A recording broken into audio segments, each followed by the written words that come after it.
I seem to get that email about once a month anymore. Oh, shoot. Yeah, that's me. Sorry. Trying to mute myself.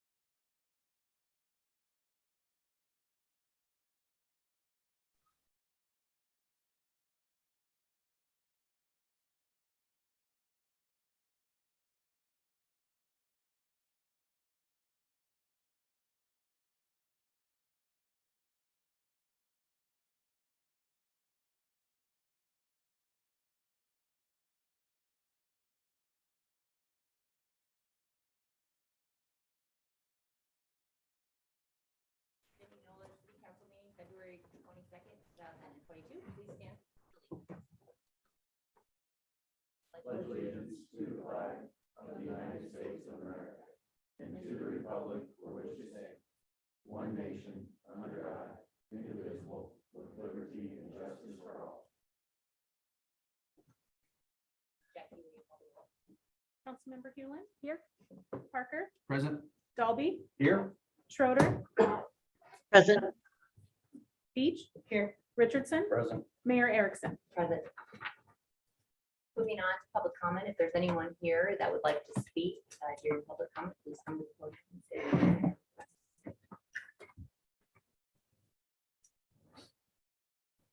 The consent.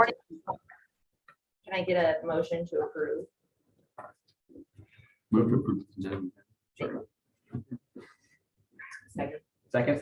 All right, perfect. Discussion? One question on the claims only. And not really a question. Charlie, I think you and I talked about this earlier today.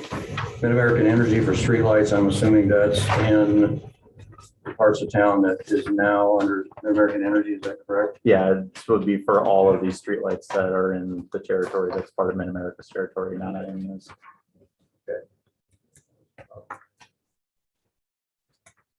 Charlie, want to give us a brief rundown of stuff on that? Second here. So obviously claims, discuss that. We do set a public hearing for an amendment to chapter 165, which is our zoning chapter. That public hearing is set for March 21st of this year at 6 p.m. Multiple applications on there, some liquor license renewals, and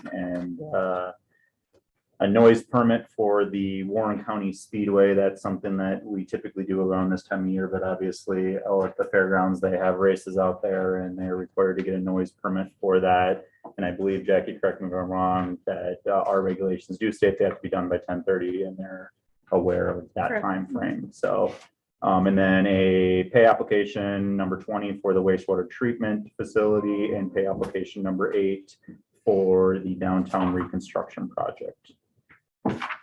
On top of a bunch of third and second considerations that council's already discussed at previous meetings, but if you want me to elaborate on those any further, let me know. Any questions on that for Charlie? Gwen, do you have any questions? I do not. Thank you. Jackie, will you call the roll? Councilmember Dalby, Aye. Schroeder, Aye. Beach, Aye. Richardson, Aye. Hewlin. Aye. Parker. Aye. We'll move into council reports.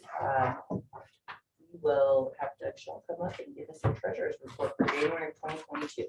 Thank you, Mayor.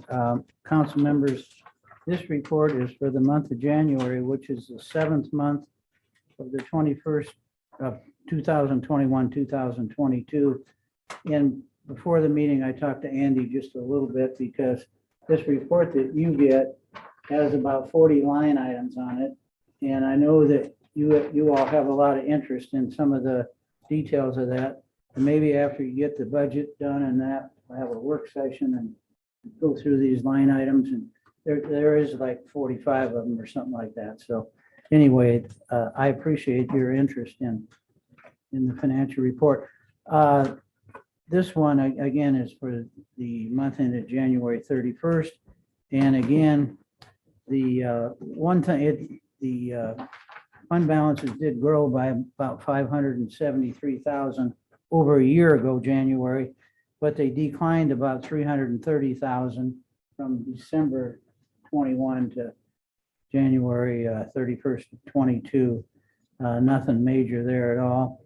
The local option sales tax always surprises me, but it went up 755,000 in the year's period. And the down below where we get to, I got to find it here, the health insurance, it did grow about 500,000 from January 31st of 21 to January 31st of 22. And I'm sure that at one time, maybe we were concerned about maybe being underfunded, but we seem to be, at least we're growing. Down under on the left-hand corner where we have investments, I think I looked a year ago and I think each one of the percentages rate of return is the same as a year ago. So I'm not sure that's stabilized or whatever, but I think hopefully with inflation, all that, and I don't like inflation, and I know you don't either, but the interest rates probably will increase sometime in the future. With that, I would ask for any questions that anybody might have concerning the report. Mayor? Yeah. Doug, I don't know if you or Andy want to answer this one though. What do we have budgeted on the local option sales tax? You mentioned it was about 750,000 to date. Do you know what we have budgeted on that? You know, I go, Andy, For our ending fund balance or? Well, on currently what we have, I don't know if you got a current, you said to date, is that correct? correct. Yeah, it was a year ago that it's growing, you know, about $500,000. Yeah. No, Yeah, that was, I'm sorry, that was health insurance. It grew about 755,000. From the beginning of the fiscal year. No, No. from the same time, same month a year ago. Correct. Okay. He's Yeah, just saying it was larger Okay. than a year ago. So currently, what we had budgeted for FY22 was to take in 1.5 million, but year to date, it's been close to 1.6 because we had a large reconciliation payment in November.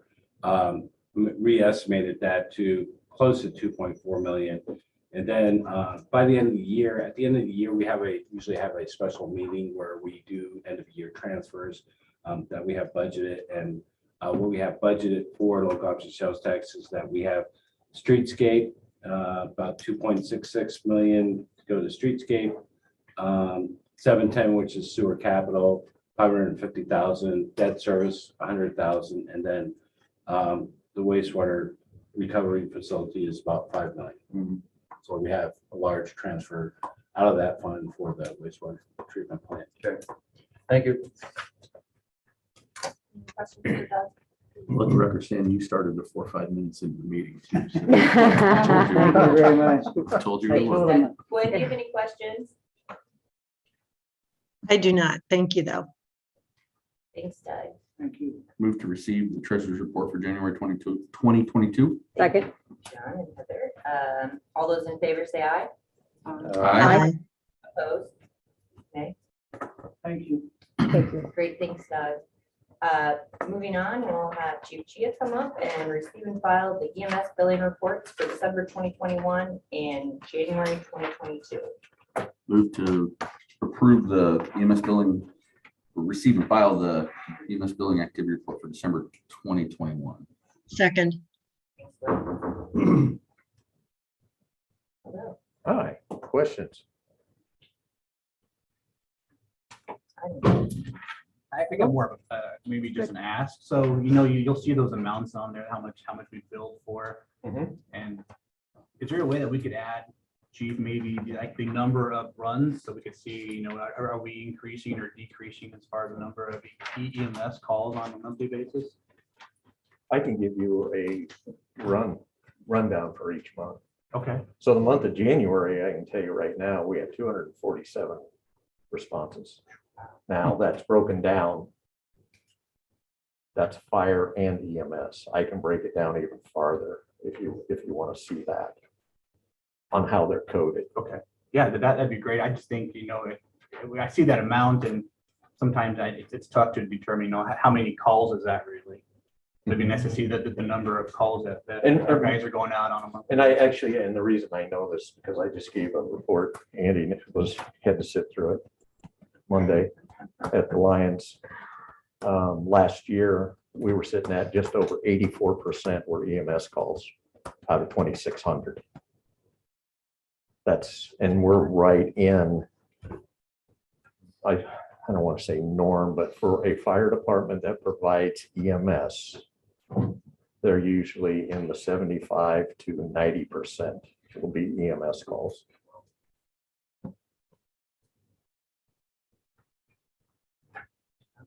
Okay, great, thank you. Thank you. Any questions for the chief? Any other questions I should say? Sorry. All right. Gwen, you good? Nope, thank you. All those in favor, say aye. Aye. Opposed, nay. All right, moving on to the MBO report. Nope, we'll do this. One more. Oh. Yep, I'll move to Sorry. receive and file the EMS billing activity report for January 2022. Thank you. All those in favor, aye. Aye. Aye. Opposed, nay. Thank you. Moving on, MPO report, Councilmember Richardson. Actually, that's a MAC report, and I apologize for that. That was my mistake telling Jackie. So Metro Advisory Committee, we met on February 8th, Tuesday via Zoom. I know there'd been some discussion sometime in the city of Indianola about trying to work with DART and getting DART down here, but what they have figured out is that the commission that oversees DART feels that property taxes are not sustainable at the cap of 95 cents per thousand for any community. And so they're moving or looking to try to move to a local option transit hotel motel tax for the area. And they have to work through some legislative issues. To do that, their proposal would be a voter approval of up to 5% for the local motel tax additional on what they currently have. They were mentioning the fact that Kansas City is 17%, Indianapolis 17.5%, and so is Columbus, Ohio, and kind of the cities of about the like size. And they estimate that bringing about $213 million. There's also part of that discussion via Zoom was House File 2035, which I'm sure the League of Cities is opposed to, but what it does is it allows other entities like Mediacom, CenturyLink, and other fiber companies like that to not have to use city conduit for their broadband lines. And so that's one of the things that we might want to keep an eye on too. So that's it. Thank you, Steve. Move into the mayor's report.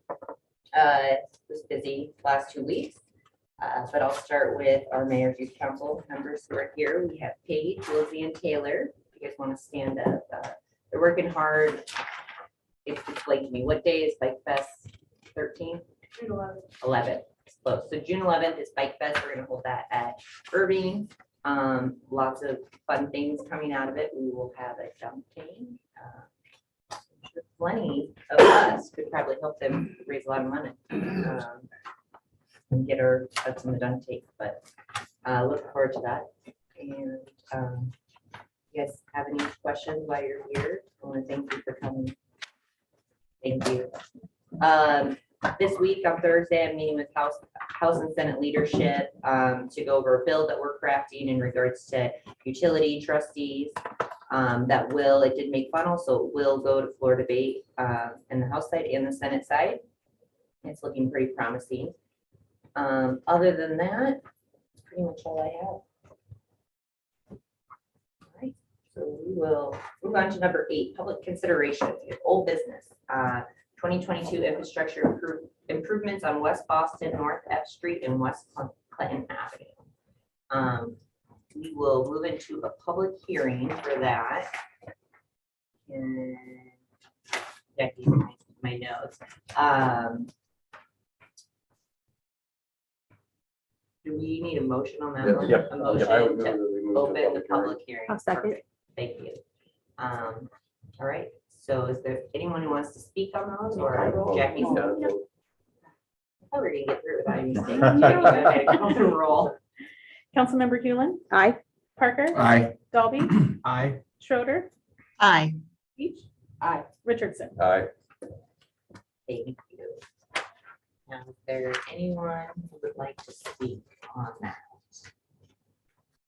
Raise your hand.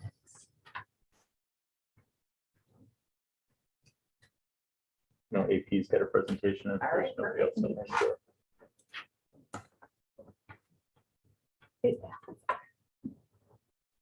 I don't know if it's on.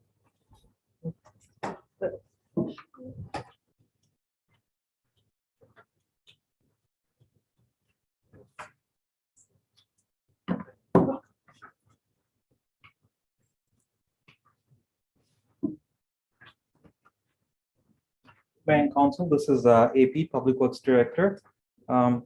We are here for this project. We call this 2022 infrastructure project.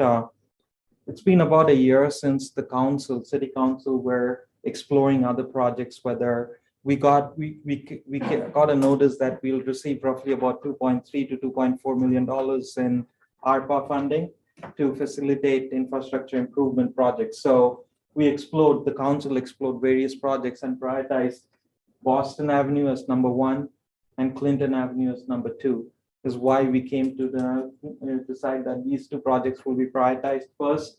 So the way we took the bids was, the base bid was on Boston Avenue between D and F, and half a block north and south on F Street was the base bid. And then we also took an alternate bid with the expectation that if the bids are favorable, we may have funds to do Clinton Avenue too. So with this map here, my presentation here is divided in 2 parts, where I'm requesting approval on the final plan specifications, form of contract, estimate, engineer's estimated cost. There's no financial obligation with approving the final plans for this improvement project. So that's part 1. Part 2 is where you will have a financial obligation, because we took the bids for the project where we have received, and I kind of show in this table and also included in your memo, where the low bid was from Absolute Concrete for the base bid, and the alternate bid was roughly about $470,000. So basically, again, as a recap, the design and inspection cost with Snyder and Associate is already, we already committed to that. And with this low bid, we have bid this project on a timely manner. When I say this, you have bid this project at the right time when the contractors are looking out for projects. And even though the projects have come up at the low bid has come roughly about 25 to 30% higher than the engineer's estimate. And we factor this because of the cost inflation that we are seeing everywhere throughout the industry. We are seeing that. And again, with $2.4 million of ARPA funds, we can only do the base bid. We don't have the funds to do the alternate bids. So the engineer kind of explains in his memo, the engineer has also provided a memo in your package, kind of explains why he's recommending approval of this project, because again, we will not, this project has to be done in 2 years in order to use the ARPA funds. If we don't use it, we lose it. So, and next year we don't see the bids going lower, because we will have K Street, we will have Hillcrest Avenue construction. There will be multiple construction projects going on in the city. So with that being said, staff is also recommending approving the base bid. So we, again, on this second part of this presentation, I'm also requesting approval of the notice of award to Absolute Concrete for roughly about $1.9 million. We are also requesting the city manager to approve, authorize the city manager for 5% construction contingency, and that is for unforeseen circumstances. Again, we started this practice roughly about a year ago Before that, there was change orders that was approved on field, then came to the council roughly about 2 weeks later. And we didn't know what during that stage, if the council denies it, then we have no way of going back. That's the reason why we started this practice where we have requested staff to be given authority to basically approve roughly about 5% of the cost. And that was adopted as a part of the SUDAS too. Now, again, change orders are a very delicate topic where if they are not handled properly and on a timely manner, it leads to disputes, claims. So that can also delay the project, which will have a financial impact too. The city council meets twice every month. And let's say if the change order is seen right at on Tuesday or Monday, then we have to wait sometimes 2 or 3 weeks for the change orders to be presented to you all. So that's the reasons behind requesting this construction contingency. With that, basically, we are requesting your approval on those 2 resolutions. And again, having said that, I mean, Dave, you have anything to add to the? Nothing to add, but happy to answer any questions. Okay, thank you. What was the difference around 37,000 between the Vanderpool and Absolute Concrete? Roughly about 66, roughly about $57,000. Figure it out. Sorry. Can they handle, I guess the question would be, can they handle that in while they're doing their other project? Because I know that they are delaying 1 week on the start of the streetscape. So is this they feel confident that they can handle this amount of work? Because I think there's some value into our local people too, Vanderpool. So Sure. That's my question as well, Mayor. For that small difference, do they have enough staff? I know there was some concern about that last with phase 1. So I would ask the same thing. So there's 2 parts to the answer. One is, number one, I'll be looking towards the city attorney to see whether whether we can give a bid that was, whether we are within the state law to approve a bid who's not the low bidder, whether that'll lead to quotes or whether we can do that. The other thing, Absolute is a bigger company. They do a lot of projects in the state of Iowa. We will be going into a contract with them. If they don't finish the project on a timely as required by this project, they will have financial obligations to the city of Indianola. Dave, you have. What's their liquidated damage date then for this? So maybe Dave knows that. I want to say it's November. It's a working day contract. So if we get a month of rain and then nobody can do anything, then we take into account the fact that there's working conditions. And I just can't remember off the top of my head what the liquidated damages per day are. Usually it's $750 to $1,000 is what is a what's day. in my head. Yep. And the project must be completed sometime in November, is what I recall. And in analyzing the bids, one of the things that we saw that Absolute was more competitive on the mobilization because they're already here. So their equipment is here, so they don't have to move it from somewhere.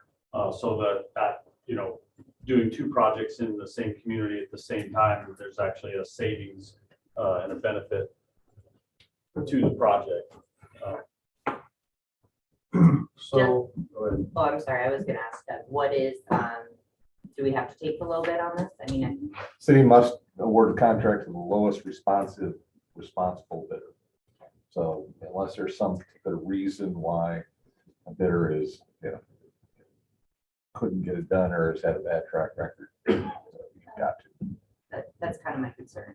Is the getting it done? Especially, and I'm not sure, actually, I don't know why they delayed the start of the streetscape. Maybe Charlie will go back in the report by a week. No, it's just weather at this point. Just weather. Yeah, I don't want to get too far into that one, Yeah, but no, they've got to sorry. get into the ground, expose water mains, and with the temperature Absolutely. forecast, they can't do that. So what's the anticipated start date on this? It doesn't have a start date on this project. When I say this, it's got a completion date, which is November, mid-November. How many days do we count in for weather, Dave?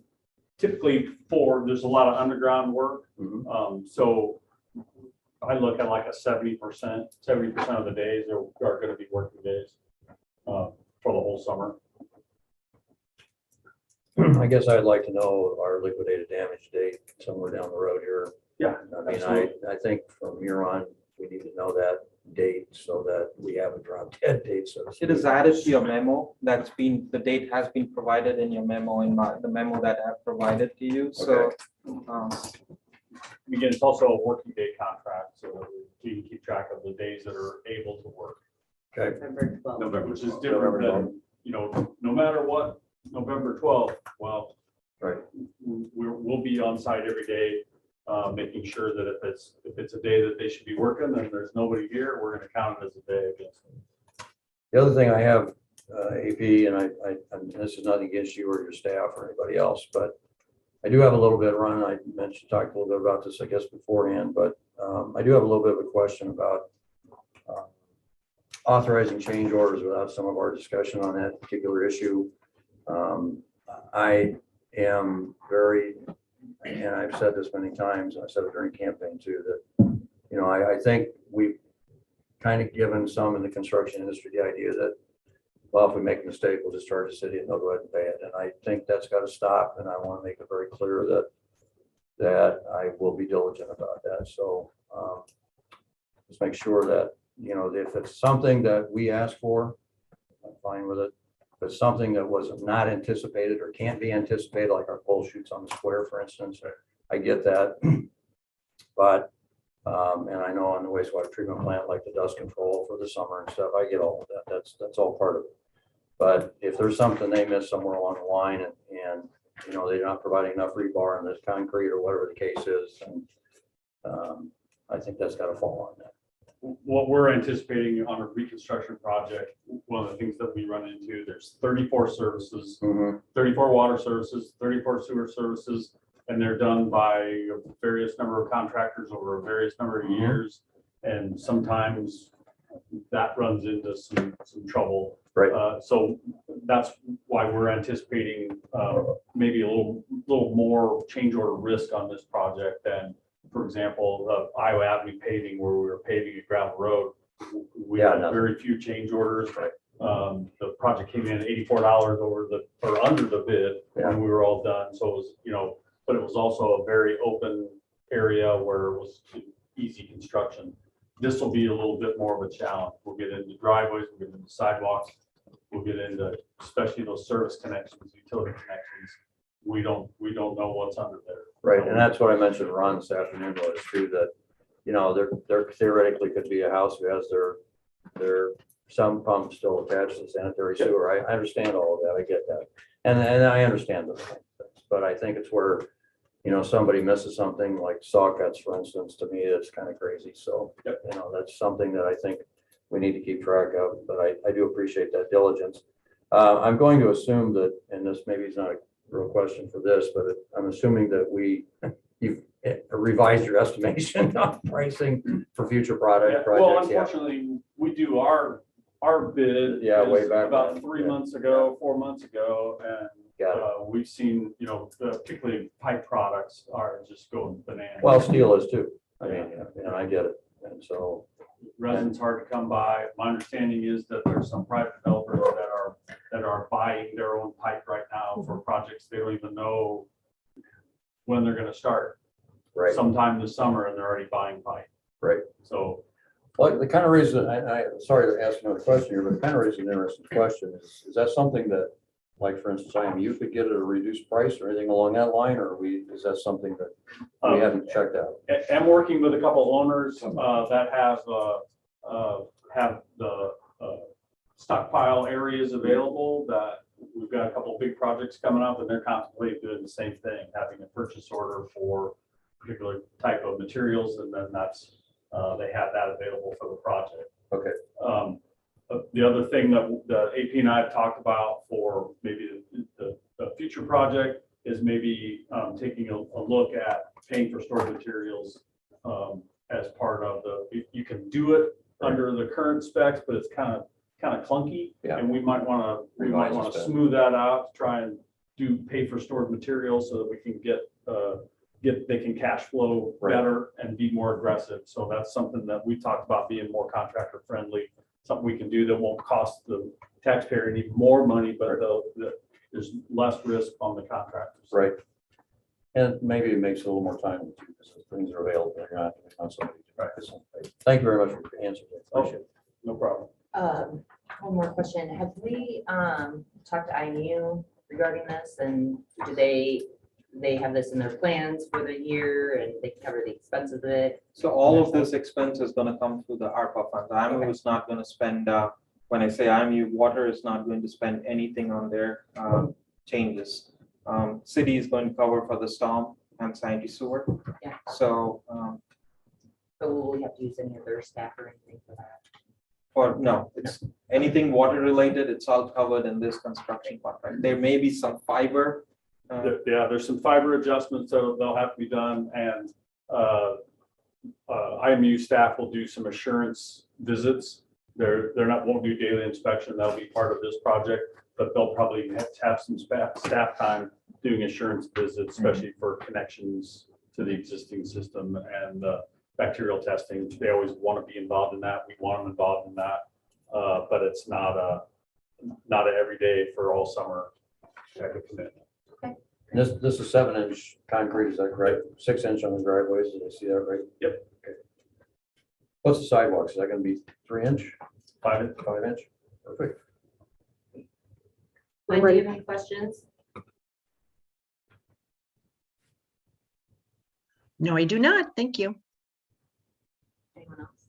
I just got a question on the financial side. So between what we were awarded with from the ARPA funds and what the base bid was along with the engineer's fees, and if there's no contingency, that's next. So that would leave us with roughly 140,000. Does that go back to the general fund, or do we not get awarded that? We only get awarded what we actually spend for those ARPA funds. We get what we actually spend. We'll have to look if there's anybody left over. The Treasury has released what has made the spending of that money less strict. And so when we look at certain things, if is money left over, first we can use it for some infrastructure, or maybe there's something coming up in the general fund that maybe, if we lost on some revenue on something in the general fund that we might be able to spend it on. Okay. We've got some big ticket purchases coming up, like ambulance and the fire engine, things like that. So maybe it's just a discussion as we get further along in the project that we can have with our auditor as he comes in to do the FY22 audit and talk to him about it. If there is any. We'll see, we haven't dug into the ground yet. Yeah. We'll see. You always What's hope. in there. Lots of positive energy. Yeah. There you go. Make a motion to close the public hearing. Second. Councilmember Dalby, Aye. Schroeder, Aye. Beach. Aye. Richardson, Aye. Hewlin. Aye. Parker. Aye. Thank you, gentlemen. Thank you. Moving on, can I get a motion for a resolution approving the plan specifications, form of contract, estimate of the cost for the 2022 infrastructure improvements of West Boston Avenue, North F Street, and West Clinton Avenue? So moved as read. Thank you. Second. Thank you. Councilmember Parker, Aye. Dalby, Aye. Schroeder, Aye. Beach. Aye. Richardson, Aye. Hewlin. Aye. Can I get a motion for a resolution awarding a contract to Absolute Concrete for the 2022 infrastructure improvement project? So moved. Thank you. I'll second Gwen. Perfect. Jackie? Councilmember Beach. Aye. Richardson, Aye. Hewlin. Aye. Parker. Aye. Dalby, Aye. Schroeder. Aye. Right, we will move on. Just have one question, if I may, real quickly. Did we get some information out to residents, or I'm assuming will be, on the detours that are going to need to be used on that? Maybe you can answer that question. So usually we wait for the council approval, then we organize a pre-construction meeting to know when they will come to the site, and then we send out notices informing them about Yeah, it. I just wanted to remember the process. But really quick, we did have a public meeting a few Correct. months ago invited all the neighbors. I think we held it at the Thank you. Yep. administration building over at the county. And What was it? Turn out good? Yeah, there was a pretty big crowd on that Yeah, day. it Yep. was like 60% of the residents. Good. Okay. Thank you. Thank you. We will move on to fiscal year 2023 budget, going over the maximum property tax dollars, and I need a motion to open the public hearing. Thanks, Christina. Second. Thanks, Steve. Jackie. Councilmember Richardson, Aye. Hewlin. Aye. Parker, Aye. Dalby, Aye. Schroeder, Aye. Aye. Mayor, members of council, we have to, according to state law, we have to have this public hearing to have a public hearing to receive comment from the public and then consider a resolution setting the maximum property tax dollars that will be certified for FY 23. This is for all property tax dollars excluding the debt service limit. Currently in our budget, we have slightly over 7.7 million to be certified in FY 23 for general fund and employment taxes and employee benefits. That is 3.45% above what is currently certified for FY 22. Slightly less of an increase than when we went from FY 21 to 22. We're also anticipating lowering the levy by 8 cents. Take any questions or? Any questions for Andy? Wendy, have any questions? I'm fine, thanks. Is there anyone here who would like to speak on this? Get a motion to close the public hearing. Second. Thank you. Thanks, Andy. Looks like you're sticking around then, huh, when we get up there. All right. So a motion to approve the resolution approving. I the need to do fiscal a roll year- call. Roll call. I got so excited there. Councilmember Parker, Aye. Dalby, Aye. Schroeder, Aye. Beach, Aye. Richardson, Aye. Hewlin. Aye. Motion to approve the resolution approving the fiscal year 2023 maximum property tax dollars. Can I get a first and second? So moved. Thanks, Ron. Second. Thanks, John. Jackie. Councilmember Parker, Aye. I'm sorry, I did that backwards. No, that's right. Schroeder, Aye. Beach. Aye. Richardson, Aye. Hewlin. Aye. Dalby. Aye. So I need, we'll move into the resolution setting a public hearing for March 21st, 2022 at 6 PM for fiscal year 23 budget. Can I get a motion? So moved. Second. Thank you. Jackie. Councilmember Hewlin. Aye. Parker, Aye. Dalby, Aye. Schroeder, Aye. Beach. Aye. Richardson. Aye.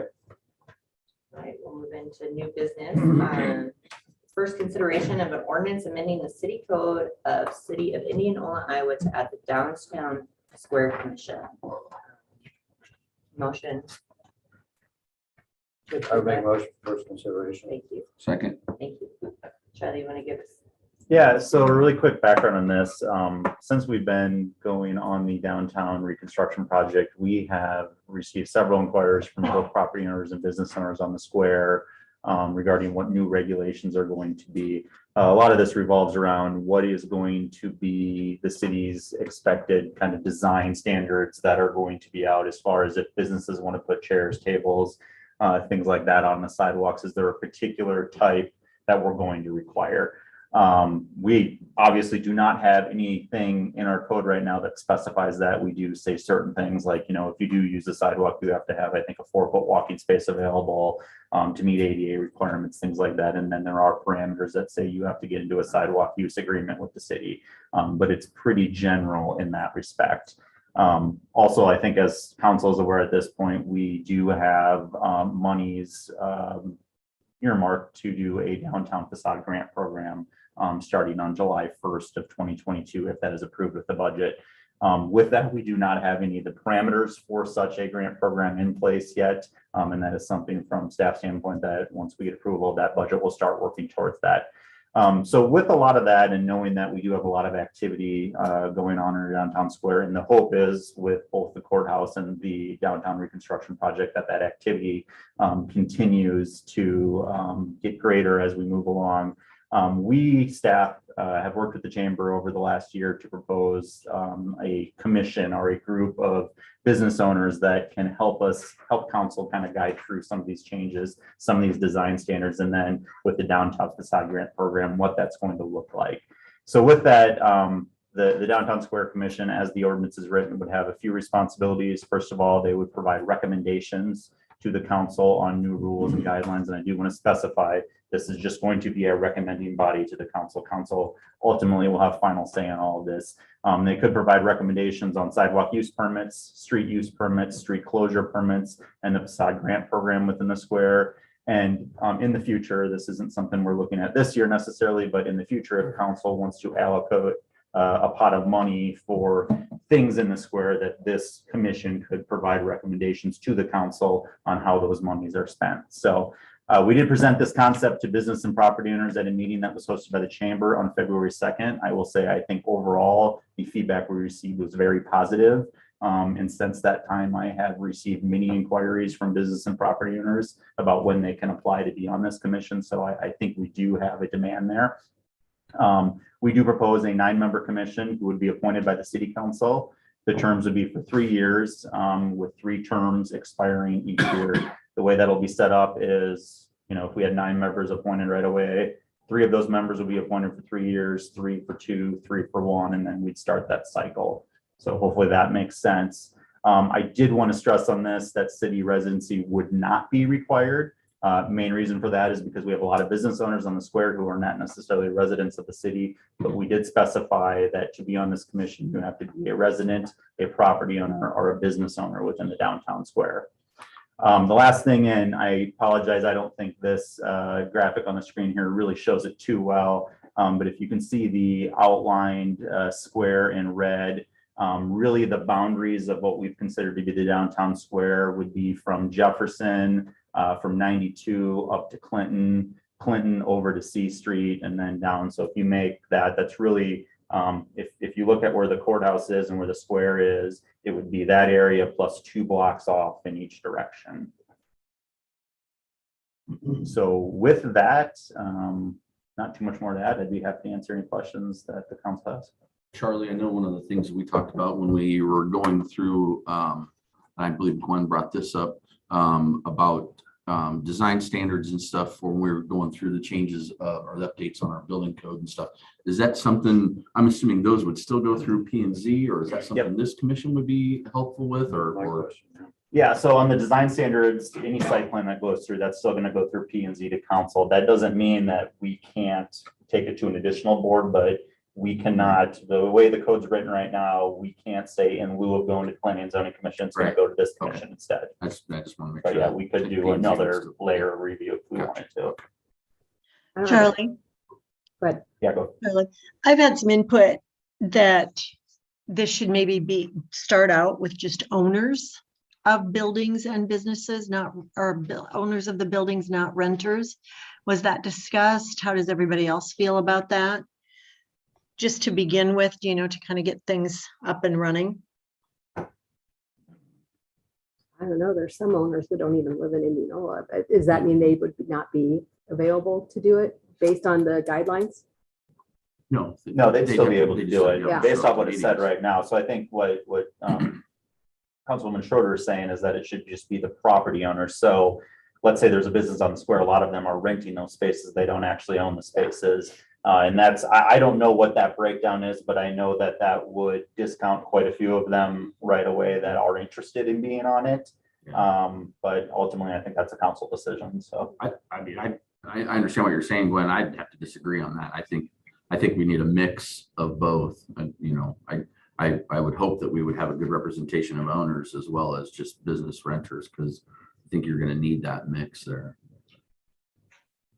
What is the process going to be similar to what we are doing with other committee assignments right now, where as they far just as who come gets forward? appointed to it, Right. Yes, it would be the same exact way we do it. So my hope is by third consideration, if this passes on first consideration, I'm gonna work with the chamber on getting all the information out to start getting applicants in over the next month, and then hopefully on third consideration, maybe thereafter, we can start looking at appointing people. So we'll have a good idea of who's Sure. applied for it, hopefully by then. And we just recently changed that process, right?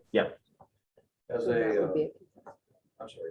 Heather, what do you think? Oh, I was just gonna say that would be a new process and possibly bring up some new concerns.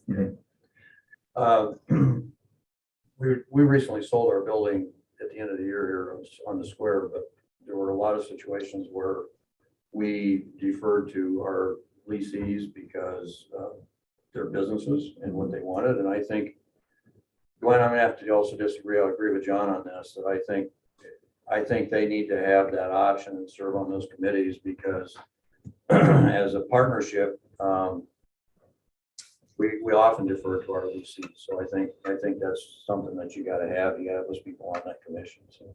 I see what you're saying. I think the concern here from my input is on design standards.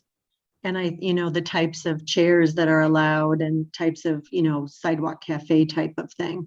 Because right now we have such a variety, and I think the concern is to get that more consistent. And I think the thought was that maybe owners would be inclined to be more consistent. But, if I'm outnumbered, I'm outnumbered. But I think we have to really work hard to raise the standards of what we're doing. We put all this money into the scape, and we want to make sure that we have a consistent, really aesthetically pleasing outlook rather than just maybe what is financially feasible for certain, I just think it has to be. But again, if we have final say, then we can discuss those things at that point. I don't have a question, I just have a comment. I want to say that I really think that this is a good idea. I think it is filling a gap. There is lots of concerns as far as like consistency, communication, clarity, and this will help with that. So I think that this is a good move. I had a couple questions. So at the February 2nd meeting with the chamber, do you know approximately like a percentage of what number of businesses actually showed up to that meeting? So it was a virtual meeting, and I have to go back, and it's hard to do a percentage, I guess, because I don't know, but there was probably 20 to 25 maybe on each one. So we did one in the morning, one in the afternoon. So I would say probably in total, you're looking somewhere in that 40 to 50 people who had attended that. Now, I don't know if, that could have been a business owner and a property owner, both, representing one business. I don't know what that breakdown would be, but I have that list too. yeah. So I can get it to Yeah. you. But it was really well attended. And Yeah. like Heather said, I mean, they were really excited about this. We heard some new people that really got excited about it. My one question for you, Charlie, and I'm sorry. No, you're fine. I just have one other question. So you had mentioned doing for the guidelines for being on the committee, they could be a business owner, building owner, or just a resident. Mhm. So for me, I think resident shouldn't even be a possibility. I think they should either be a business owner or assigned by the business as in a manager, somebody who handles their day-to-day, or the building owner.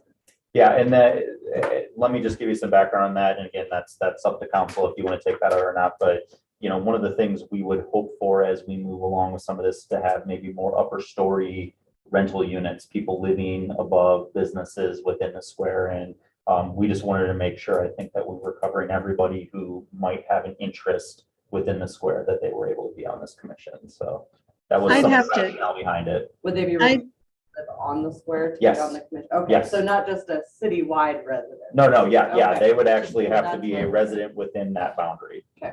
Yes. That might be clarified. Charlie, I got a question. So if a business owner was interested in being on this commission, would they also be able to apply for a grant or the low interest income loan, depending on whatever is available, if there is any funding? Yeah. So you're saying if there was a business owner who happened to be on the commission, yet there was a commission who was reviewing maybe a downtown facade grant program, And Doug, I'll look to you on this, but I think my thought would be they would just have to recuse themselves from any voting that would take place on the commission. And ultimately, we have the final say. So Yeah. I think that would help because Yeah. I agree with him. I think. Maybe, sorry, maybe this would be a compromise. Maybe we have more owners than renters just to begin with, because like I said, it's going to be the design standards that are set that are going to be the concern. We have a large number of owners who are local. So maybe if we're going to have 9 members, it can be, 5 owners and 4 renters, if you want, the variety. I just know that that's been a big concern from several of the owners I've talked to on the square. The only thing I could foresee being an issue then with that is, because ultimately it's up to us to decide who's going to go on there, is the vetting process of when applications come forward, then we probably need to have some discussion on how we're going to handle that. Or at the time, we'll figure it out, but that would be a concern. When you're saying owner, are you referring to the business owner or the building owner? Well, I mean, I think it could be business or building, as long as it's an owner. I mean, I'm just kind of thinking, I'm just going around.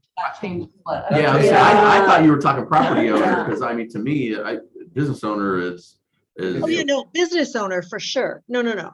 I'm just thinking, I just think that, I mean, like, just go around, think it's Lula Bell, Stitching Place, Rudolph, Feed and Foster, Adorn, Grant McGraw, Doug and Heather Gomer, the jewelry store, Right. law office, Pamela's Place. There's a lot of owners who, I think, just to establish these standards, I think we really have to be clear that it can't be loosey-goose. I think it has to be, we have to really stick with our original goal to elevate. I just And- want to, I think Gwen, I think we're doing that. So my understanding, Charlie, correct me if I'm wrong, and especially after your clarification with Christina, is that it's you have to have a vested interest in the square. In other words, you're a property owner of a building on the square, or a leasee, or a renter, or someone who maybe is living up above but is renting on the square. In other words, it would be somebody that would have a vested interest financially or ownership in the square. the way the ordinance is written, you have to be a resident, a property owner, or a business owner within that geographical area that we've identified. Right. No, I understand that. I just think, you know what I mean. I think that we should have more owners than renters to begin with. But, if you guys don't agree, I mean, we have to all agree on it. I just know if I owned the property, or if I had a business in the buildings up there, I mean, business owner, property owner, rather. Yep, I think we're saying the same thing. I agree with you. I think Okay. when she's saying renter, she's referring to like residential renter. Maybe, Right? I don't know. Well, yeah, and I mean, I guess well, I don't know. I guess I think business owner, building owner would be the best way to have a majority. But again, I just think. A leasing can be a building, who can be a business owner, so. Right. But a leasing, I'm not saying the leasing doesn't have a financial stake. I'm not saying that. I'm just saying they don't have as much of a financial stake, because they decide to go rent somewhere else. They can leave the square, they just don't have as much of a stake as a building owner, business owner. I'll disagree with that part of it. I think the way Charlie has put it, building owner, business owner, which could be a leasing, I'm okay with those two. I think I would say as far as residential renters being on the commission immediately, I think right now we should focus this first and that's term going to be our gift. of Yeah. getting businesses and building owners on there. And We again, ultimately get to decide Yes. who's on that. So yes. I think there's that flexibility where we can have that discussion. Oh, so I do have a question in regards to that. It was mentioned if someone moves off the square, a business, let's say, there was one business that moved off and they went over to 65, 69. But let's say they're on the other side hypothetically. So do we have rules for, I mean, that's a 3-year term, or a business that goes out of They have to be business? with- Yeah. they It would would- I mean- be in that, Yeah. they have to be- For reference for you, same thing as the vacancy in the Civil Service Commission, moved out of town, they're no longer on the Civil Service Commission. We bring somebody in to fill that vacant term. Yeah, okay. All right. So I think that, yeah, ultimately we have that call, so. I think where you're gonna see the biggest overturn of that committee is going to be with the residential renters, because your typical person, they have a 1-year lease. Yeah. Yeah. So they move every 1 to 3 years. I mean, that's what I do for a living, so I mean. Yeah. We see it. I see the pattern Yeah. every day, so, But we have some long-term residents that have lived up there. there are, but You there know, are and- also a lot that get overturned. Yeah. There's some long-term business owner leasees too. In our building, we had one that's been there for 20-some years, two of them, 20 years. And they do have a vested interest in the square. Motion to close the public hearing. Yep. Thank Second. you. No. Oh, there wasn't? No. Oh, okay. I I thought- thought- oh, It was wait, so don't have- long. Yeah, I thought we had a public hearing on that. I'm sorry. Well, I'll make a I motion then was. for the first consideration of the ordinance. We I will already second we already got that, so we'll just do a vote. Perfect. Let's get the vote going. Councilmember Hewlin, Aye. Parker, Aye. Dalby, Aye. Schroeder, Aye. Beach, Aye. Richardson. All right. All right, moving on to a resolution approving a termination certificate of development agreement between the city of Indianola and Diligent Prairie Glen LLC and Jerry Homes Inc. Can I get a motion? Move to approve as read. Thank you. Second. Thank you. Charlie, you want to just give a quick update on? that? Yeah, really quick, and if I confuse anybody, I apologize, I'll try not to, but let me give some history on this. Back in 2017, Diligent, Jerry's Homes in the city of Indianola got into a development agreement on how East Euclid was paved east of North 15th Street. What had happened there was Diligent and Jerry's Homes owned up to where the center line of that road would be, and neither one of them wanted to develop the ground first, because they knew the second they developed it, they'd have to put the road in, and then the other owner was going to benefit from that. So they were always trying to kind of develop around there and keep that area almost kind of like an island that was never developed. So the city got involved and said, hey, we'll pay for a third of it if you both agree to pay for a third of it. At that time, the adjacent subdivision on the north side of East Euclid was known as Prairie Glen Plat 2. After the agreement was reached, that adjacent subdivision was changed to Prairie Glen Plat 1, because at that point they realized, okay, we can develop this now. It makes more sense to do this one first. So we're going to call it Prairie Glen Plat 1. After that, Prairie Glen Plat 2 was approved by the council and filed on September 1st, 2020. Tanzanite Homes is in the process of selling lot 19 in Prairie Glen Plat 2, which again now is not adjacent to East Euclid, but with the old legal description it would have been. So the title shows an unreleased development agreement, and the sellers are requesting a release from that development agreement. And I just wanted to point this out really quick. There's some squares there. Those show the yellow, not the yellow squares, but the yellow outlines show the different subdivisions. So the outline that's kind of an L-shaped on the south there, that's Ashton Park, which was developed by Jerry's. The one on the north adjacent to Euclid is Prairie Glen Plat 2, or Prairie Glen Plat 1, and then even north of there is Prairie Glen Plat 2. So that kind of gives you an idea of how that happened. But again, this lot here in Prairie Glen Plat 2 is not subject to that development agreement, so they're simply asking for a release from it. So hopefully I didn't confuse everybody, because it is a little bit complicated, but happy to answer any questions if they're there. So it's just the release of the lot. They're released from their any interest they have in that development agreement. Yeah. And from our standpoint, that particular lot is not subject to the development agreement.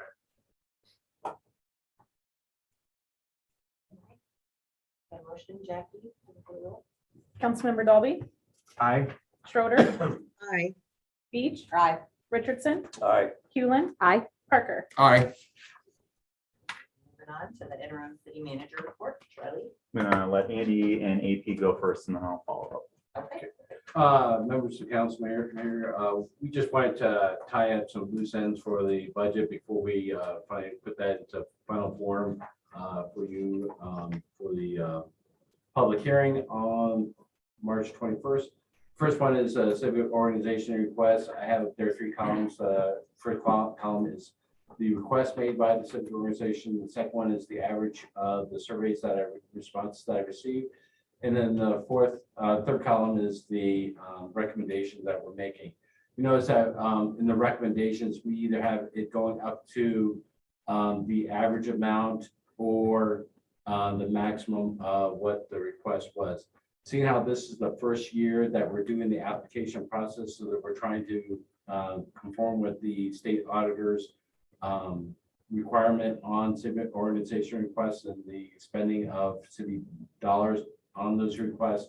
We want to make sure that we didn't want to go over the requested amount in case there's some problem with that. And then we'll review the process again with our auditor to see how we can proceed in the future with that. But right now, we're recommending that we just go up to the requested amount. So we just needed some direction from the council on that recommendation.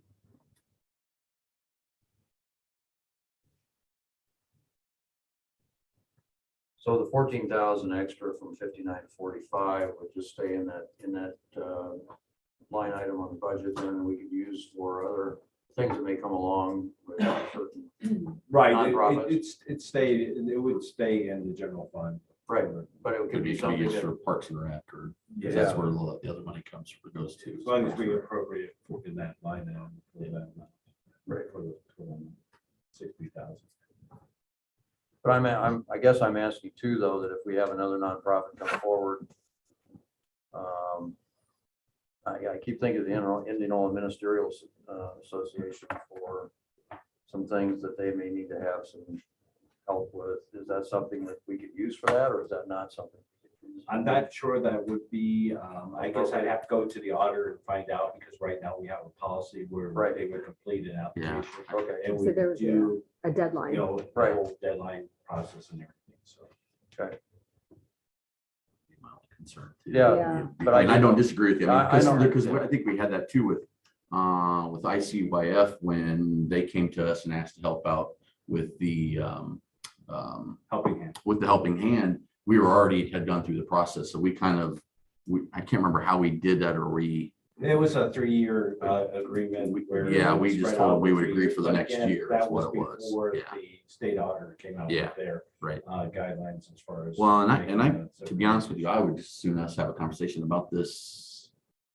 I just have some things where I guess I'm more concerned with these dollars being that they are from hotel motel tax, in the sense where if you have a pandemic, you don't have any money coming. I mean, things can happen. I mean, we figured that out a couple of years ago. So my concern is I would rather not have ongoing expenses from organizations coming up, and I see that a little bit, and that makes me a little bit nervous. And so, you know, things like the Heel House, where they're trying to get a grant, and this helps them to be able to get over that. To me, those are those types of things I think that are great. The Dollars for Scholars, to be honest, I like Dollars for Scholars, and my kids, I just don't know if this is a spot for that. I don't know, you know, and that's where I want to have this conversation as to what guidelines we really want for this. And this is one of those things where we started doing this and it's kind of grown a little bit. And so it's maturing, and we kind of have a pretty decent process. And so I think, to me, I would like to see us maybe put some more kind of guidelines as to what this is for, type of thing. I would kind of agree. The Des Moines, doesn't Des Moines Metro also get money from the funds at Bravo? Yep, and seeing we had So- never received. So the first time they asked for money, same thing, it was a building project, and that they were trying to get local dollars to be able to then apply for grants for other things. So and I think that's what this one is too. There's another building project, or there's something that I can't remember. I have to go back and look at the list, but yeah, I agree. But that's what I'm saying. You start to That's see kind of stuff that pops Double up. dipping to me, you know. Well, yeah, but anyway, so. I agree with the need for some sort of a guideline for us, and Maybe maybe what- even in metrics where we're like taking into consideration the impact that it's having. Dollars for Scholars, yes, it's great organization. They're all great organizations, but Right. what's the impact that we're having? And when you take into consideration where the dollars are coming from, it needs to be allocated in a meaningful way that ties back with that, where there's more impact from a larger level. Yeah. I agree. I think sometimes it can come down to favorites, and as you pointed out, it can be things that maybe aren't sustainable if they become dependent on these dollars and then we don't have them, and it puts them in a difficult situation. So I think we have to be really careful. So I think a matrix too, Heather, would be good. But, The council's fine with moving. But I'm okay with what the Yeah. recommendation is. We can bring that up at a study. Yeah, session I think for so. the I'm just, I application. wanted to say it now because I got to the end of this and we're starting to talk about, I'm like, I All really want to have good. this So is the conversation. only one that we're changing is, based off of like what they asked is the chamber then? That's the major one. That, because I think everybody else balloon pretty much plastic. stays the same, right? The balloon classic in the chamber. I also And- support staff recommendation. Yeah. And Andy, did you say you took an average based on all council members' recommendations? Is that how you came up with these numbers? The center column. That's Center the middle column. one. Right. So you averaged recommendations. That's what's in the center column, and then that's what you came up with recommendation. Okay, I just wanted to clarify. Now, I guess I have a question on the chamber. If we don't give them the $20,000, is the website gonna happen? Do they have the funding? I mean, I guess that's a conversation we need to have with Brenda. I guess it's a question that we can have Yeah, I mean, moving forward. I'm good with the recommendation. I just want to make sure that they have the dollars to actually do what they're saying. Well, in Give the them end, they're applying for a $8,500. grant. There's, a grant is an application, it's not a guarantee. Mhm. So that's something that they would have known when they Can put we in the make application. that 8,500 dependent upon whether or not they have the funds? I think if you do that, then you have to look at Heel House too, because that was dependent on a grant for a siding project, I believe. Well, we were going to, with the Heel House, at least we were gonna make that contingent on them getting the grant. Okay. Based on So can we matching funds. do for that the with the grant. chamber as well We can do too? that with the chamber. I think the 5,000 was for their ongoing economic needs, or what they do every year for economic development, and the rest above that, the 15,000 was gonna be for the website, so we can talk, I can talk with Brenda and say that the 3,500 would be for matching for the website. And could we maybe get an idea when that will launch from her?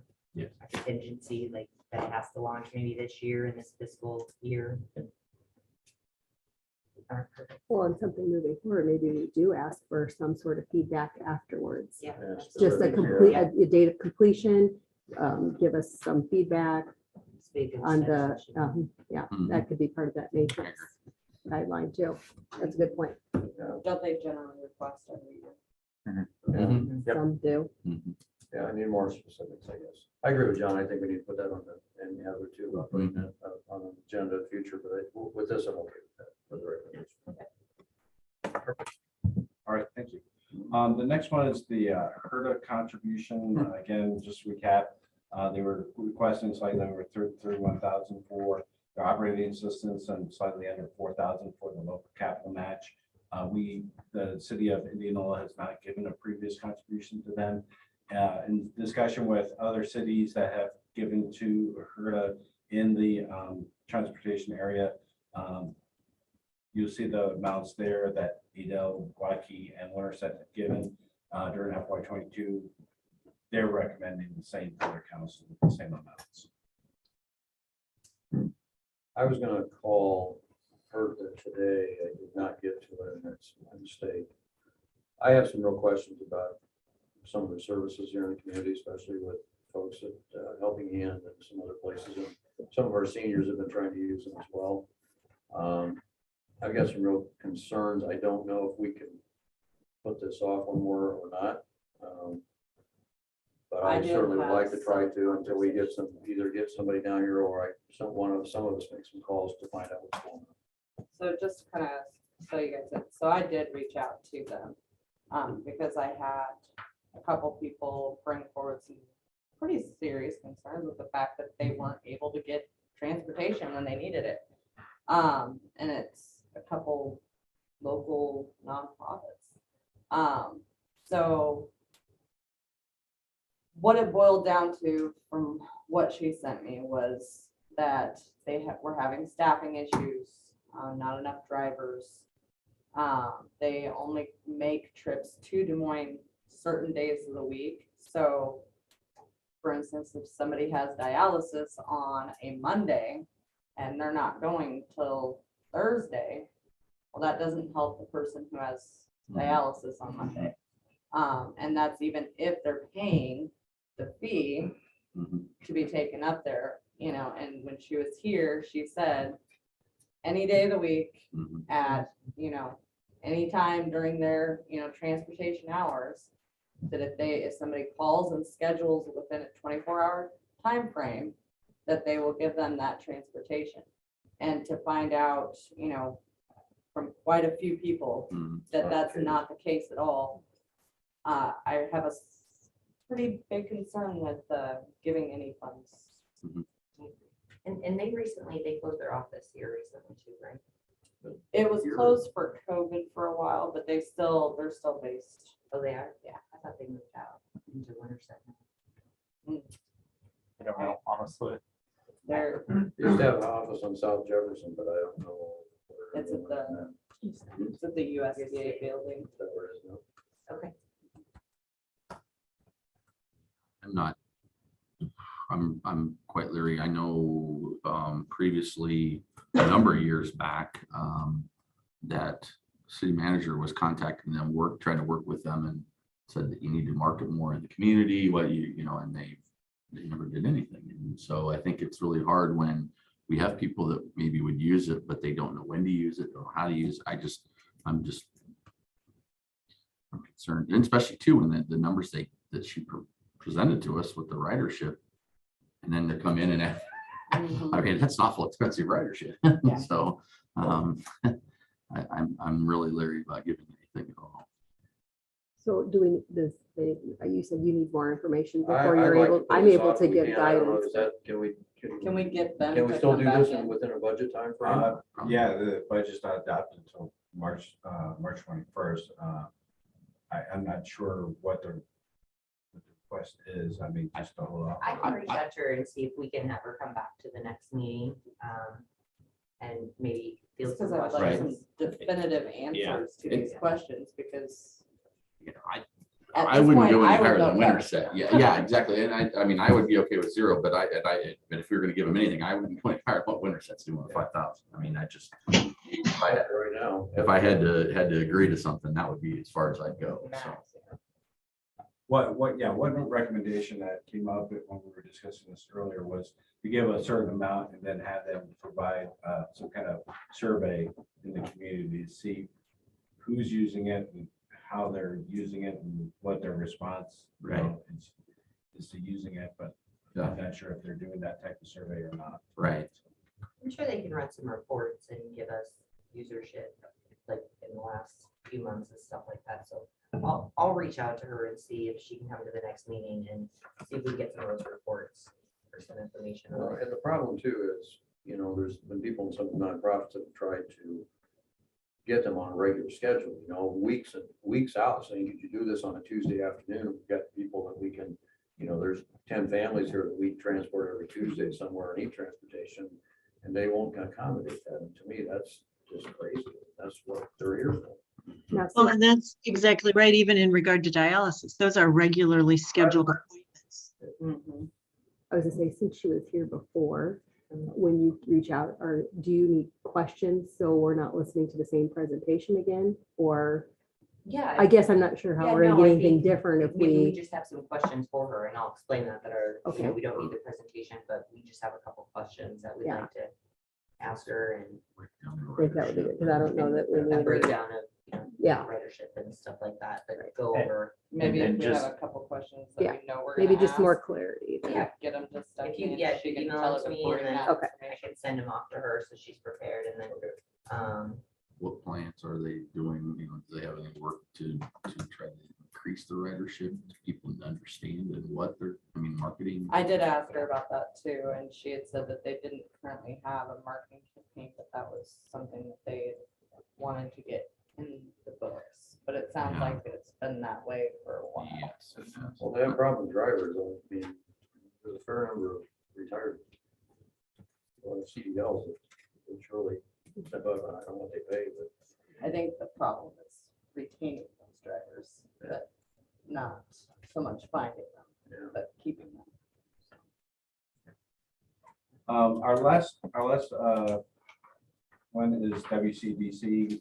Remember they're asking for increase in of 25,000 for the contribution from the 25,000, which the city has given to them for the last several years, to a total of 50,000. I guess one of the questions that come down to this is, you know, they provide a service of economic development.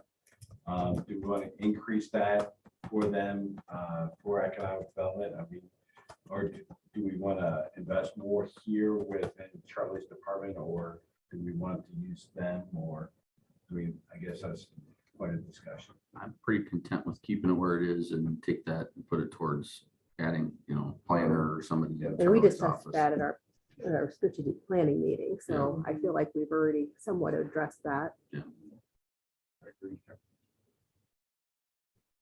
All right. Thank you very much. Thank you, Andy. AP next.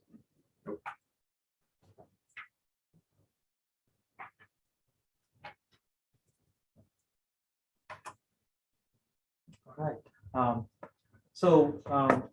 We have coordinated with various vendors and came up with these dates for various services that we provide at the trust facility. It's kind of popular when I say this. We have roughly about, for the first time in the last 2 years, we started taking data on how many customers are coming. We're getting roughly about 5,000 to 6,000 customers on an annual basis. So it's pretty popular, I would say. I've said that the first two services that we provide are basically mostly by city staff, provide that with using seasonal employees on an annual basis, that we hire them and basically use their services to provide these services.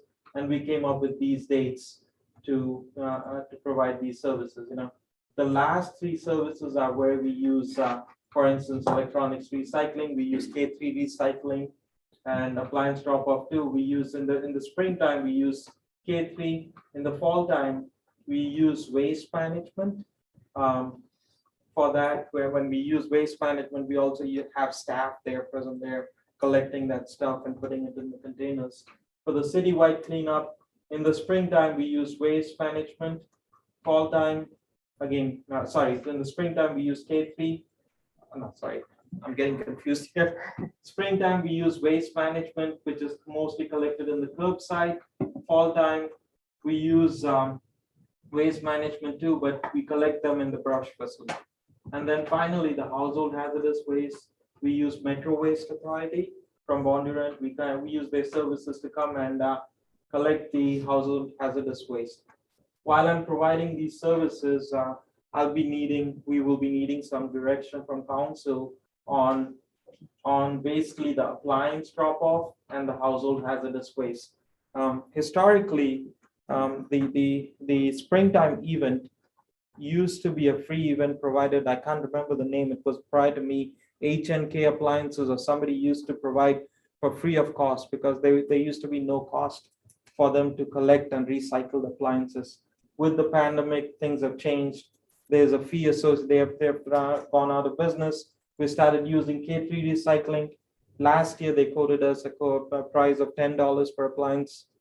This year, they have increased it to $15 per appliance. So it's a significant jump, primarily 50% increase in the price. You know, so with that being said, we have done a survey of all the communities, nearby communities, to find out that West Des Moines is the only city that provides twice a year the appliance drop-off facility. You know, all other communities provides only once a year. Now we can do that same thing here, where we have it during the fall time, and then during springtime, we can give them the option. If they want to drop off, they can use K3, but pay them $15 directly. That's our recommendation for that. You know, so that's the first part. The second part is the hazardous waste drop-off.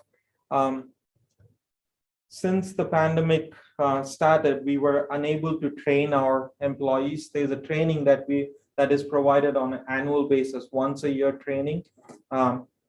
So what's happening with that is we have seasonal employees that start in April. Training is offered in February, March.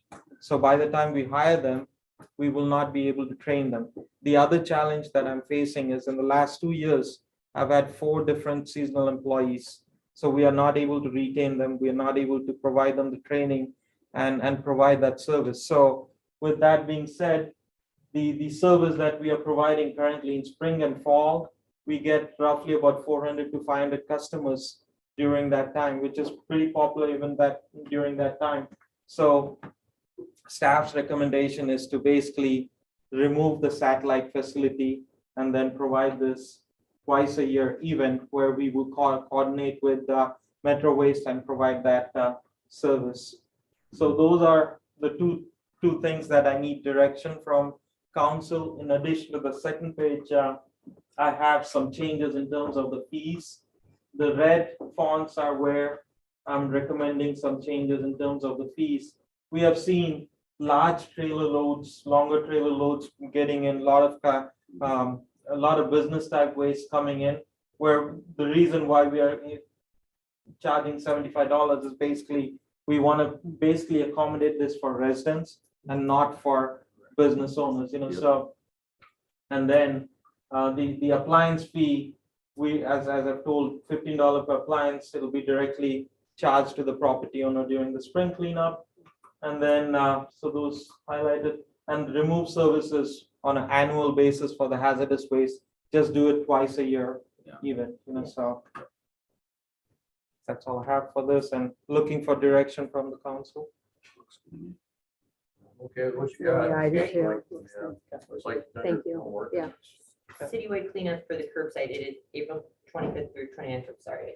Sorry, yeah, That's confirmed with Waste Management? yes. Okay. That Yeah, is, people all get these really dates are, excited about that. yes. 25th to 29th, you said? Yeah, so these dates, we started working on them 9 to 12 months before time, coordinating all these vendors. So these are locked in, we have locked these dates, so. I'm sorry, did you say we were gonna remove the hazardous waste option? Correct. Previously, 2 years ago, before the pandemic, we used to provide that service during whenever the brush facility used to be open on Thursdays, Saturdays, and Sundays. We used to have staffing who were trained to collect the hazardous waste, store it in a location, and then waste management would come and pick it up as whenever it's full. During what I'm saying now is basically we cannot do that because of the challenges I stated there, and just do it twice a year. So we're still offering. They'll still do it, Yeah, but we're still not- doing it not- twice a not year. every It's just, week. Every Just not on time. Thursday. Right. Saturday, Yeah. Sunday. Yeah, Okay. yeah, I was saying, the hazardous pickup was awful popular. so I Right. Yeah. right. Yep. Make We'll sure still we're do doing it away twice a with year. Yeah, do it twice a year. Gotcha. Metro Okay. Waste Authority will take care of it. So, Perfect. yeah. Will you send us this list? Yeah, we will, in the next packet, I will have all the fees and the dates and everything as a I was just membership. gonna note you're not adopting the fees here tonight, Right. that'll be your next meeting, you actually adopt the fee resolution. Thank you. Looks good. Thank you. Thank you. Thanks for all your hard work. So then just a few things for me to update council quick. So upcoming meetings, just want to make sure everybody remembers March 2nd is the meeting. That'll be a closed session meeting where we discuss city manager recruitment. Just want to let council know, we're hoping to get that final report by the end of this week, if not Monday, and we'll get that out to council. Please note that since that is a closed session and all of the candidates have requested confidentiality, that list does need to be kept internally at this point. We cannot give that out externally. When we do select, or when council selects the final list of candidates who will be interviewed, obviously that will be public. We'll get that out at that point, but that's probably still a few weeks away before we get that out. Then March 7th, you'll have your regular meeting. That's your regular Monday meeting. And then thereafter on March 9th, we're going to be having the meeting on the wastewater treatment facility at HR Green. Second thing I wanted to update council on. So you may or may not be aware of this, but we have a Macklin group who does a lot of our social media. They don't do a lot of our social media, but they do help us out with some of our social media posting.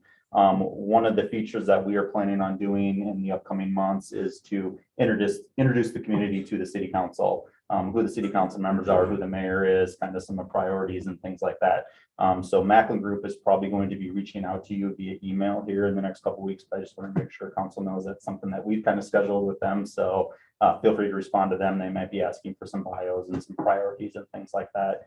And then Jackie, did you, on the headshots, all have we got? I wasn't able to. Okay, so I know when the new council members came on board, we asked everybody to get headshots through McConnell Photography. That's another thing with this thing, is they're asking for headshots. And I don't know if everybody's completed that yet or not, but if you haven't, just let us know and we could work on scheduling that if you have not gotten that done. That's mainly for the 4 new people on council here. And other than that, just reminding council that I'm again going to be on vacation after this meeting. So I feel like I've done that a lot lately and I apologize, but I had to reschedule the last vacation and this one has been planned for a little bit, but I will be out of the country here from Thursday to next Tuesday, but we'll be back on Wednesday. So that's all I have. I do have one item under other business, if I could. I know, and I've been talking with Steve and with Ron on this, that I know we saw some emails from Chief Chia regarding the civil service list, commission list, that he's asking to have that list vacated or whatever the term is and start a new one. I guess I'd like to see some movement on what's going to happen there, because my biggest concern is in talking with Chief Chia that he's got openings coming up, and to be able to get people in and on the streets, for our safety, in a shorter time period, we kind of need to close that list out and start a new one with the option of having people with minimum requirements to be able to get them. So we don't have a problem with training people, but it takes 18 months. If they already have that training and we hire them, then it's 45 days and we get them on the road. And I guess I just would like to see something moving forward on that. We're now a month and a half from when I saw the first emails that have been initiated and nothing's been done. So we're killing time and putting it off later and later to be able to get replacement people for positions at the fire and EMS. I agree, John. Thanks for bringing that up. Yeah, I agree on that. So some stuff's happened behind closed doors. I haven't even talked to Chief about this yet, but I have asked them to have a meeting now that they have a 3rd commissioner.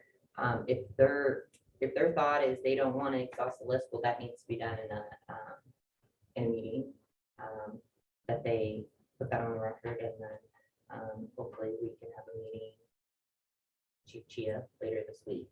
So okay, well, like I said, this has been going on for a while, and they didn't have to have 3 people as long as the 2 would agree to it. But like I said, I just want to make sure that we're getting timely with this, because we're holding up being able to hire staff and get our fire department, fire and EMS staffed at appropriate levels.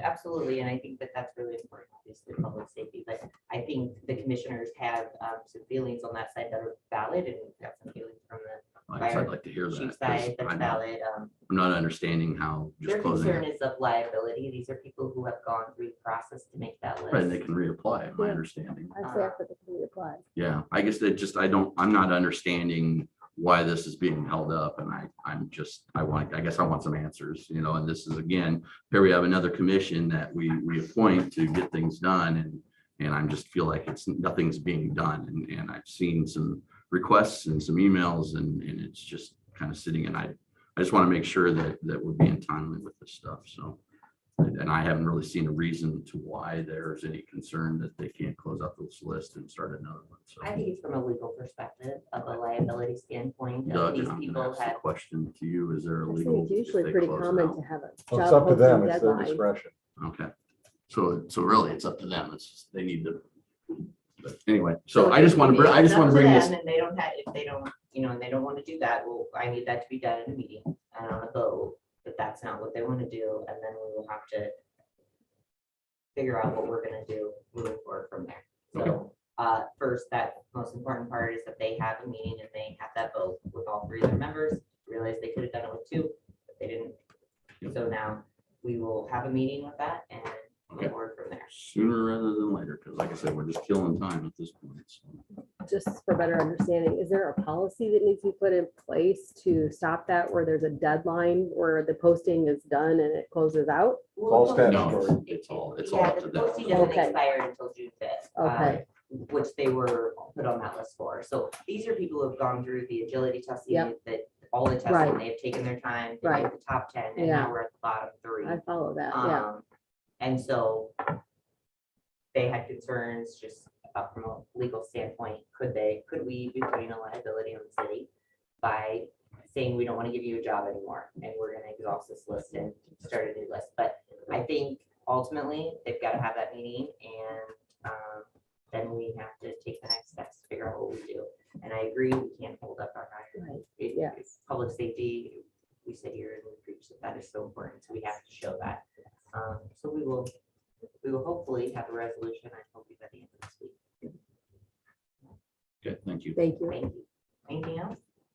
Can I speak on that? Absolutely. Since we're talking about you, absolutely. And have you, I know you've all read, I hope you've all read the documents that have gone on. One of the reasons I included legal was, and I understand it, they're an independent board. And they're governed by Chapter 400. I get that. But it's my job to look out for the legal issues, not their job. They are an independent commission that is appointed.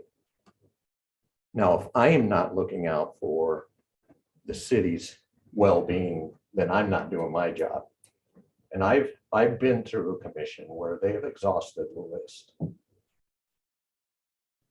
Because we're going to change the requirements. And the requirements cut down the time. That was my questions, and I wanted them clarified through city legal. So again, I guess my frustration is that's really not a valid excuse that they're looking out for. Would you be able to come to a meeting? If we can get Sure, that I'm scheduled? here. I'm hoping maybe a Thursday, maybe a Tuesday. So yeah, we can do that Thursday and we'll have it published by tomorrow. And then we can all sit in the room and we can. That's fine. It's no. Yeah, I'm frustrated with their lack of wanting to work with the department. Now, whether it's their inability or their exposure to management, personnel management, or whatever reason, I don't see a purpose or a reason, a legitimate reason. So, just so I'm 100% clear, we got through a certain process, got to 3 candidates. However, we've now changed the requirements. for the No, we 10 will candidates, or change 10 the candidates, requirements. sorry. Okay. And the only Need to reason, be certified, so they have to go to school, EMS school, they have to go through the education. So we're looking at 18 months, 24 months before they can actually be. You're looking at, doing yeah, that. you're looking at 4 semesters Right. of schooling, where if we exhaust the list, the requirement will be, you will be a paramedic Okay. coming on. Gotcha. That makes sense to me.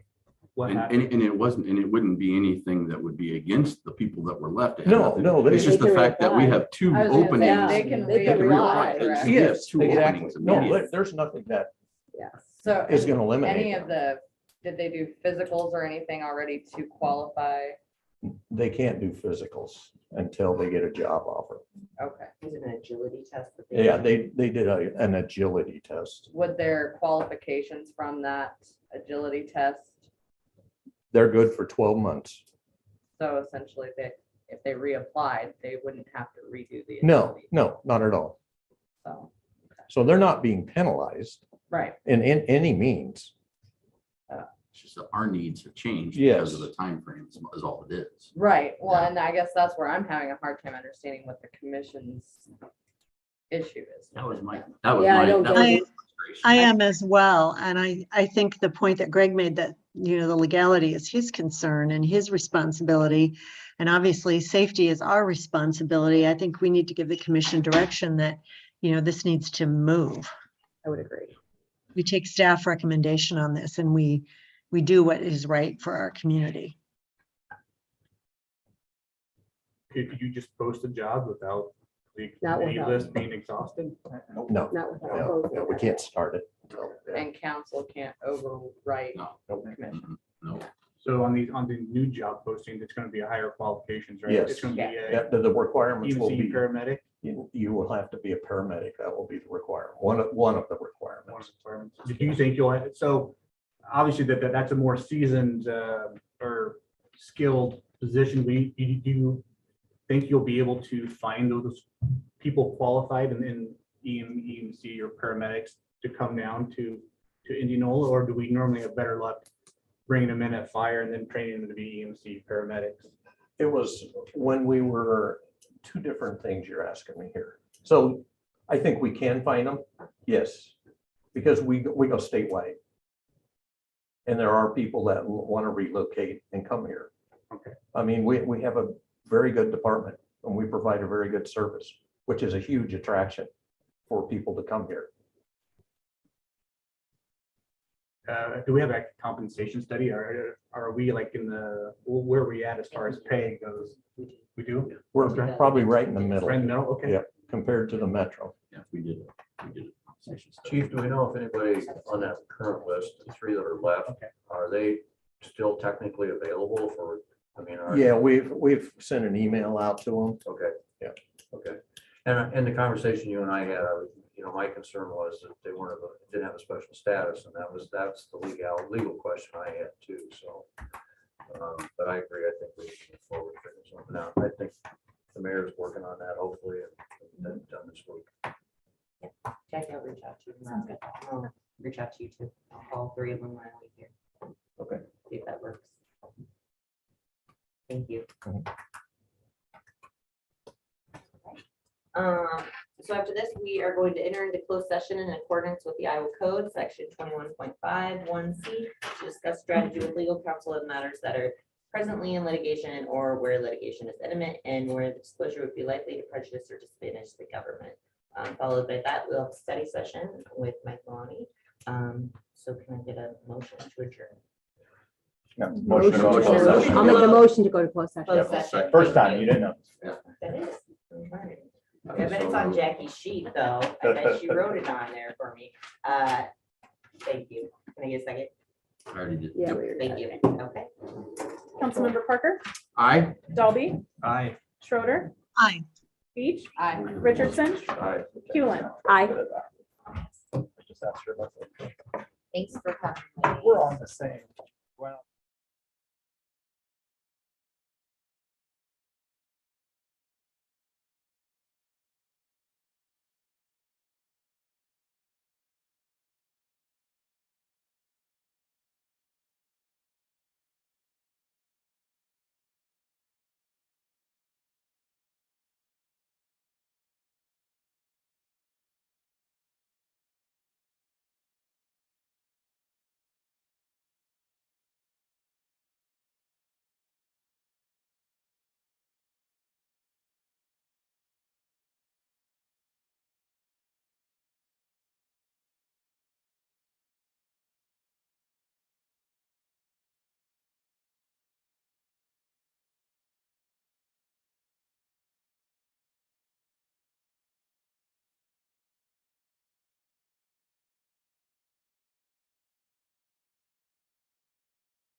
I gotta go to Indianola Fanatic.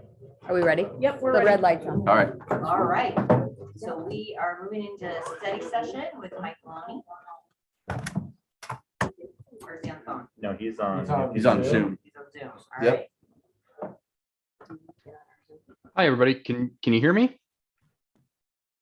Hold on, Michael, we're not hearing you quite yet. All right. I can hear you.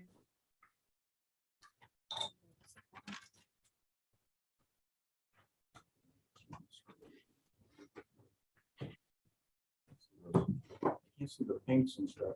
I can see you talking, but can't hear you quite yet, so. Like I said, no.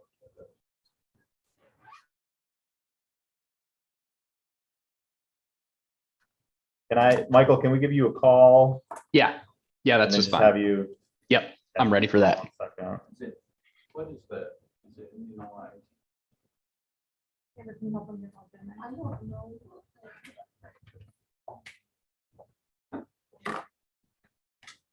We'll get it set up here in a second. Remember what those were? Do you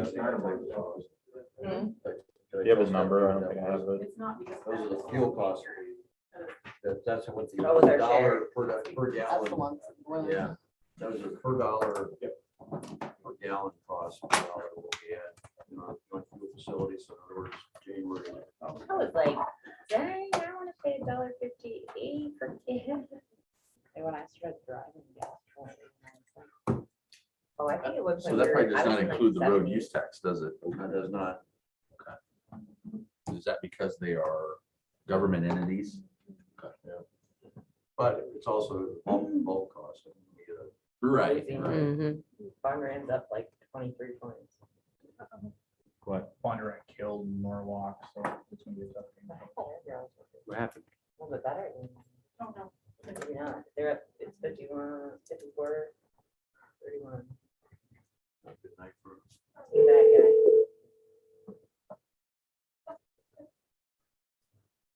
Hello. Hey, Michael. All right. Can you hear me now? Yep. Yes. All right. Sounds good. I appreciate that it's been a long night for everybody. I will be brief but thorough. Can everybody see the first slide that I've got up here on the screen? Yes. Yep. All right. Excellent. Well, I wanted to just take a time to go through this presentation today. There's about a dozen slides of content. I know of the council, a few of you we've interacted before, a few of you, hello. I'm glad to be introduced here today. Thanks for working with us. I'm going to provide these slides here in a presentation form today, and then I'll make sure to send them along to staff after the fact so you've got them to review later. So no worries about not having this right directly in front of you. We'll just start the dialogue here today. We're going to split this into two segments based on staff's request to me. The first portion is just really going to be a sewer cash flow update. As you likely know, the municipal utilities handle the other utility efforts of the city. The sewer utility is handled by the city council. And obviously with the large WRF treatment project in the final stages and related financing, it's something we've monitored for a number of years, do an annual update for staff and provide to council. So we'll do that to start with. And the second part will be more of a general financial overview. I know there's some specific questions we wanted to address as well. We'll work through the first section, ask for any questions, the second section, and go forward from there. Is that all right for everybody? Andy or Charlie, if there's any negatives there, just let me know. Sounds good. Good. All righty. So I think most of you are aware, and listening to the council meeting, I know there were a couple items here that were referenced already, but when we put together these scenarios, really we're now focused on a kind of maintain a sustained scenario as the financing's in place. But the large project, the WRF project, was about $54.5 million in total, and that includes the trunk line portion. We talked a little bit about local option tax revenues earlier today when the treasurer was giving the report. About $6.3 million will ultimately be applied to reduce the financing and financing costs for the project. That's included here.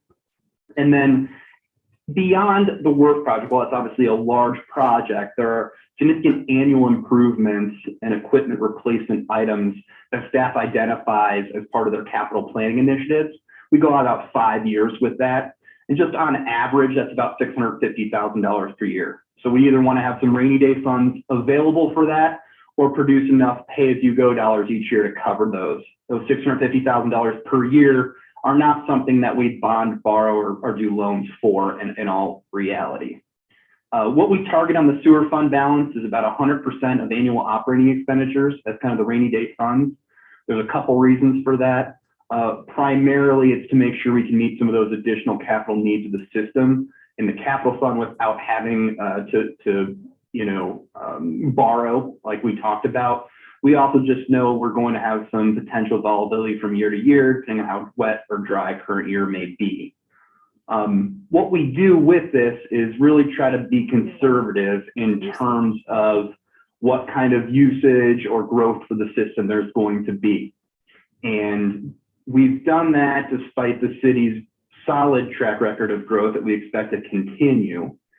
But we're doing this to be conservative, and because of that, we've got some modest annual operating expense increases just that are built in. And it's not every year, it's just over the course of the next 5 years, we're saying, look, if we have inflationary considerations on operating expenses, we might need some modest offsets to those.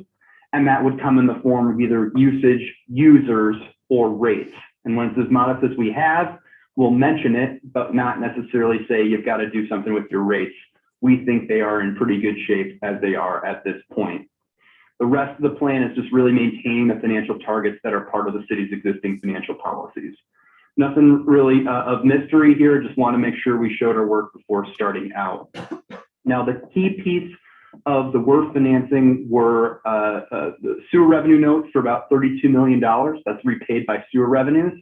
And then a GO issue, general obligation. So that's a pledge of property taxes, but we're going to repay it by sales taxes. It was a way to unlock sales tax revenues to help pay for the work project, $1 million a year and $16.2 million total towards project costs from this information. I won't read the rest of the bullets off the slide because I summarized them later, but want to make sure it was clear what for the driver of the scenario and what we'd modeled in prior years planning for this that's now actually been used to provide the financing as we work to wrap up the overall project.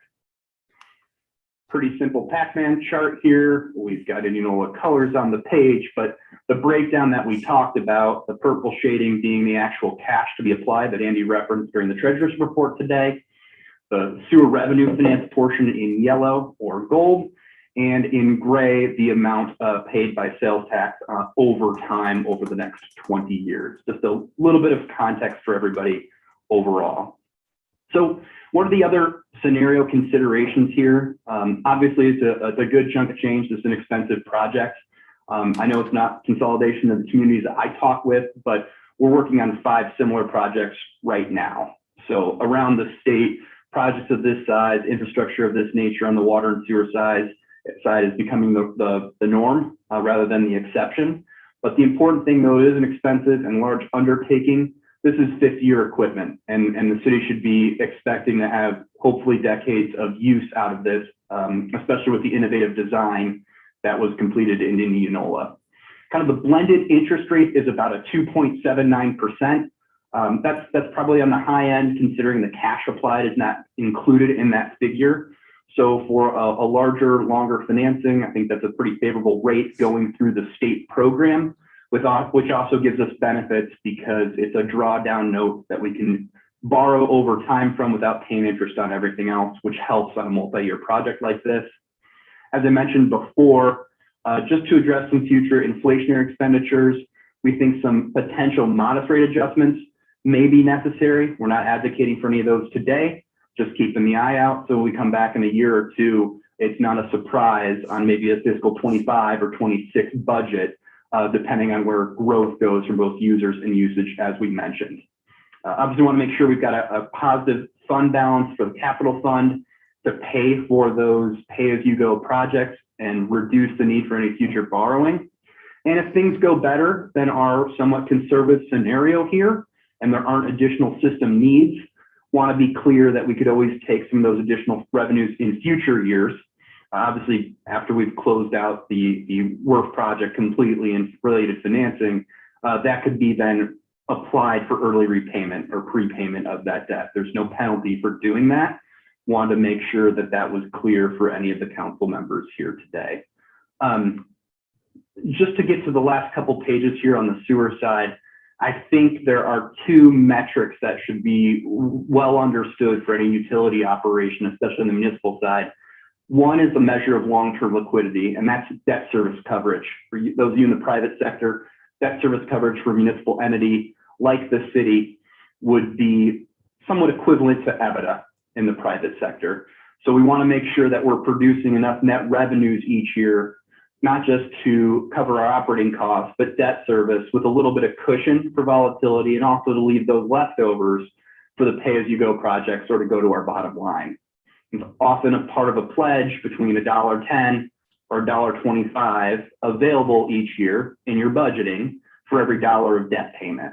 That's kind of a standard. $1.10 is the minimum, and that is the actual requirement under the obligations that the city has with the state. The Iowa Finance Authority provides the financing for the WRF project. The other piece is an item of short-term liquidity. We talked about having those rainy day funds. Cash balance is a percentage of operating expenses.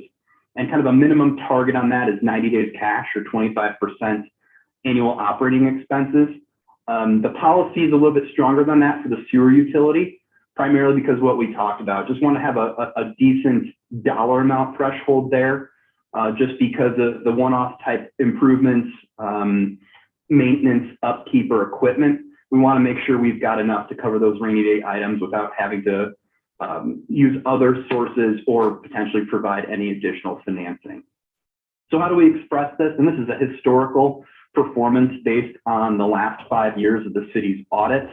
And I'm not going to get into the weeds here. It's a summary, but I think the key is to look at the debt service coverage numbers and know that over the last couple of years, the city has set rates and charges that are going to be able to produce additional revenues to cover the debt when that comes online this fiscal year, your current budget plan fiscal year for 23 and beyond. So those numbers there are going to look a lot more like the $1.10 to $1.20 that we were talking about on the prior page once all that debt repayment comes online. The city has already taken the necessary steps and action, not just to complete the financing, but to pay it back over time. The final note here on the cash flow after debt and the ending cash amounts just show a very steady and solid production for the sewer fund. What it means is, as I've said, making sure that we're tracking those revenues in cash so that we can pay for those one-time equipment and items without having to worry about other funding sources. So that level of solvency there, both from the long-term and short-term liquidity, is very strong and prepared for the projections that we've built today. I'm going to pause there and see if there's any questions before going into the more general overview. For those of you who've been on council previously, I think this is something that's going to be pretty familiar. For those of you that are new to it, again, we'll provide this offline for you to digest further and obviously be available for any additional questions that you may have.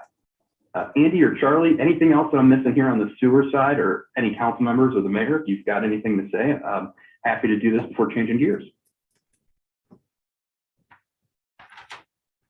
I don't think so. Nobody? Looks like we're good. All right. Good. That's the key to get started 2 hours in, right?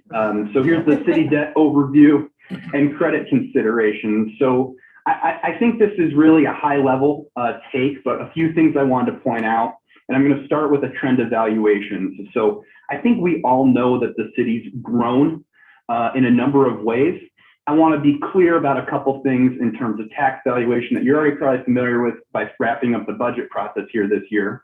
But I think it's important to note the 100% valuation, that's the assessment level for the city, has increased about 40% over the last 9 years, from about 800 million and change to over almost 1.15 billion.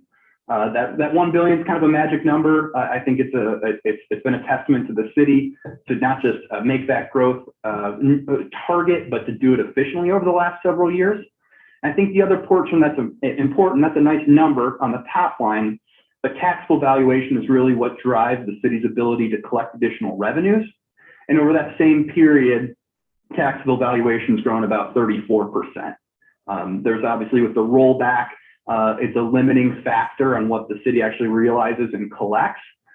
So to be able to have kind of the best of both worlds is a positive thing, but it's been important for the city to have to make these investments like the WRF and some of the other infrastructure projects to be able to provide not just for this growth, but to service the growth that we've now realized with the population. How does valuation play into the other financials, especially as it relates to debt? Debt capacity in Iowa is determined by that actual assessed valuation. So any taxing entity may not have more tax-supported debt than 5% of the assessed valuation for the city. So, you know, we're looking at a number of over $1 billion, the debt limit being about $57 million. And the city has about 33 million of outstanding geo debt that counts toward that limit before any additional, you know, obligations, one-off obligations each year. So the city has over $24 million of capacity as they go into this next fiscal year. I think that's an important thing to consider overall in terms of what the city could leverage and what they've done here recently, which we'll summarize. The key with property tax backed debt is it's different than some of the sewer debt we mentioned. We talked about using geo debt to leverage sales taxes, and we can repay this from any type of source. But the key for geo debt for the city is it's the lowest rate of interest among all financing options. The reason cities leverage geo bonding for projects is to spread the cost over the project lifetime. So we want to be financing kind of big ticket infrastructure projects, not small one-off projects to the extent possible. And that's going to tie back into some of the financial considerations here on future slides. So with this, I think the next question is, well, what does that debt outstanding look like? And working kind of from back to front here, a significant portion of that is actually the WRF project, the GO portion that we talked about the $16.3 million. The city's closed on that and is drawing it over time. You know, assuming it was fully drawn by the end of this summer, you'd probably have about 15.6 or so left on that for the assumptions in this analysis, give or take what your actual draws will be. The balance of the debt was issued over the last couple of years, the 2019 and then 2020 A and B issues, as well as 2021 issues. While some of those were primarily for refinancing outstanding debt because of low rates, everything here that was issued, while we talked about spreading out payments over time, is retired very, very quickly. So really over the next 9 years, all of this debt will go away except the WRF related debt, which is important to maintain capacity and future flexibility for other projects. Really, the only legacy debt that's outstanding will have just another year left. Now it's for some public safety improvements back in 2013. The interest rate on that was in the ones, so there was no ability to refinance. It's also a small portion of debt. This has been actively managed by previous councils and staff. And I want to give you that little bit of picture in terms of what you've got outstanding from the debt standpoint. For a little bit of context here before I get to a summary and wrap up for any questions, I think it's important to note that before the borrowing process in 20 and 21 for some of these street and streetscape improvements, the city had reduced its outstanding geo debt by over 50% during the prior 5 fiscal years. Part of that was intentional. Part of it was that the city's always done a good job of retiring debt quickly. You'd be potentially in a similar situation over the next 5 years, even for these projects that are currently being completed or recently completed. The payoff has been that infrastructure investment, because the growth of the city has seen the city valuation increase by over 25% during that same period. You know, it's a kind of a constant cycle for municipal government in terms of investing in infrastructure, realizing the growth, and then having more demands on that infrastructure. The city obviously has seen that in its recent past, and it likely sees it in its near future as well, but something to consider here. Anytime we're doing these projections, we're always doing a conservative snapshot in time, not baking in any type of valuation growth. Kind of that combination between your valuation growing and the debt being repaid each year means that you're going to have additional capacity as a city as well.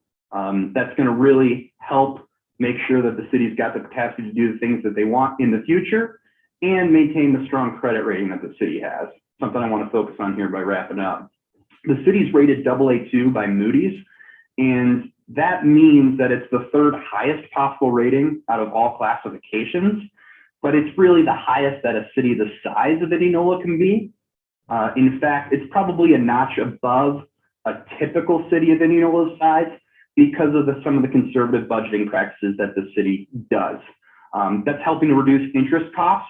So every basis point counts on $1 million, and it's important to help that reduce, especially here with interest rates being as low as they have.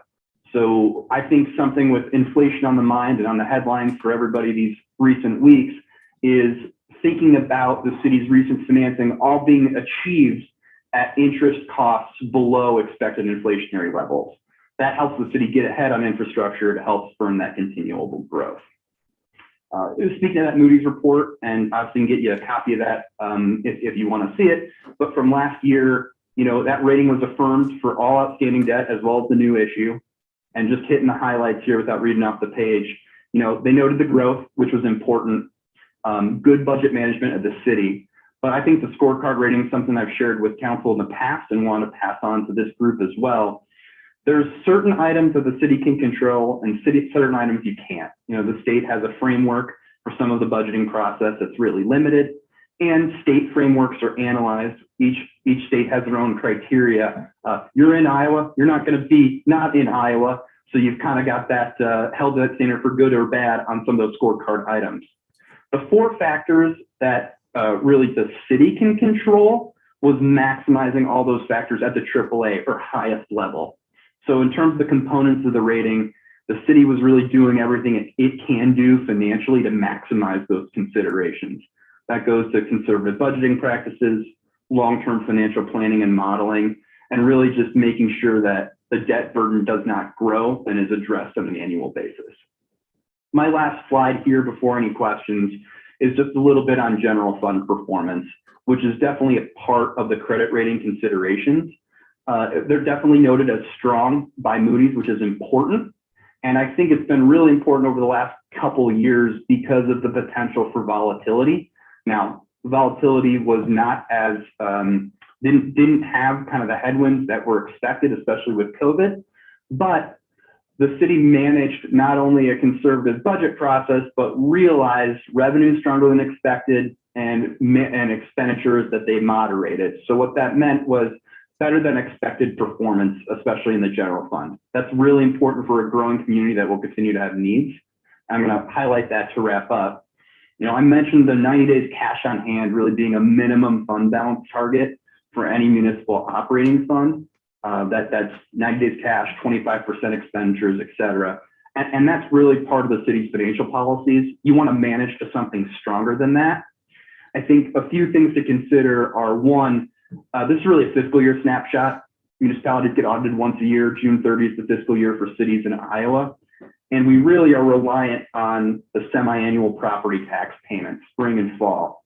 So between that part of the year, those big kind of deposits into the city's bank account, you still have to pay operating expenses every 2 weeks or every month. So to even out that liquidity through the year is important to have a buffer and not be managing to a minimum threshold.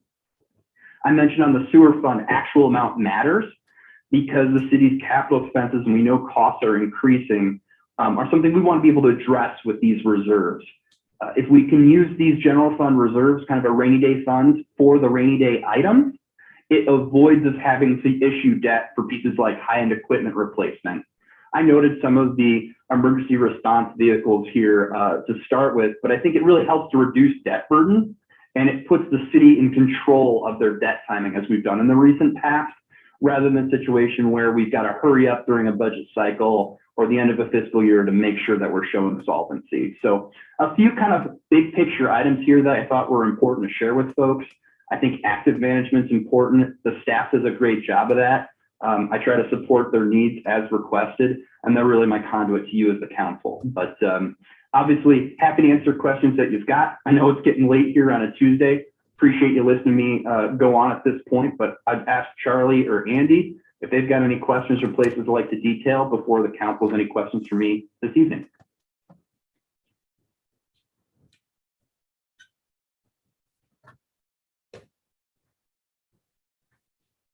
Questions?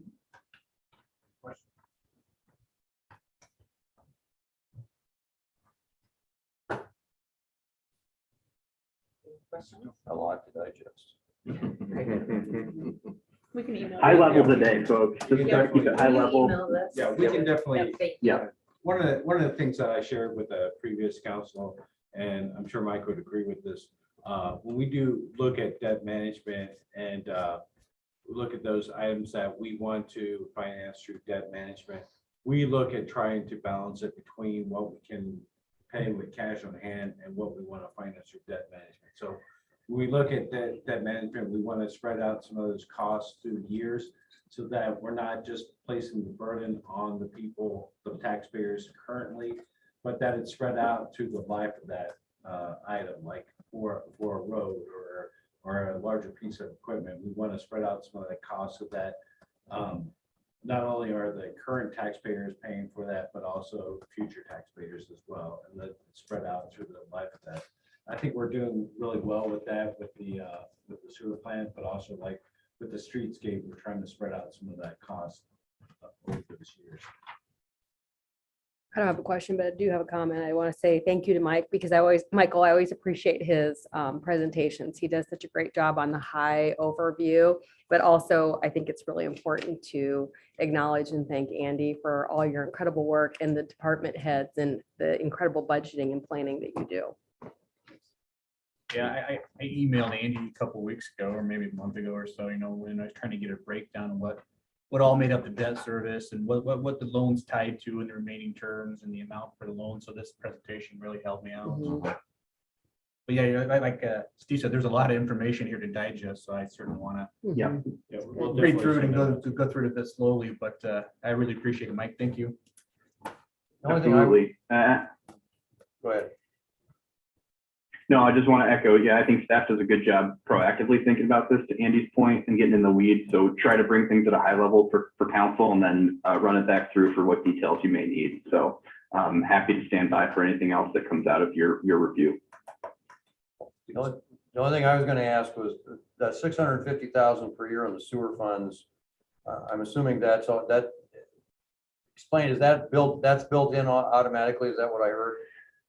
Yeah, that's an average over the 5 years of specific line item detail that Andy and Rick go through on both repairs, maintenance, and equipment. So that's just the round number average over the 5 years. It's not going to be the same year to year.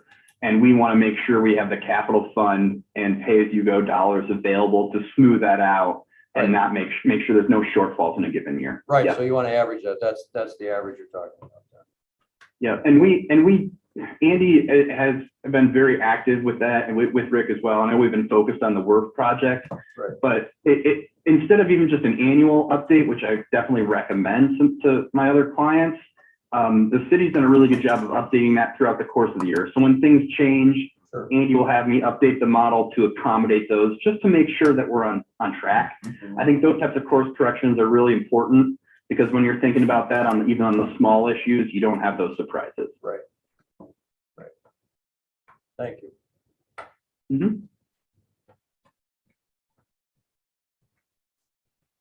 No other questions? No, I'm good. We'll let Mike All right. Thanks, Mike. Thank you. Thanks for everybody. You have a good week. Take care now. Okay, bye. So when are you leaving? You're on the Cabo? We have one more thing. Thursday. Oh, so, Yep, yes. gotta go in the exempt Yes, session. got the exempt session.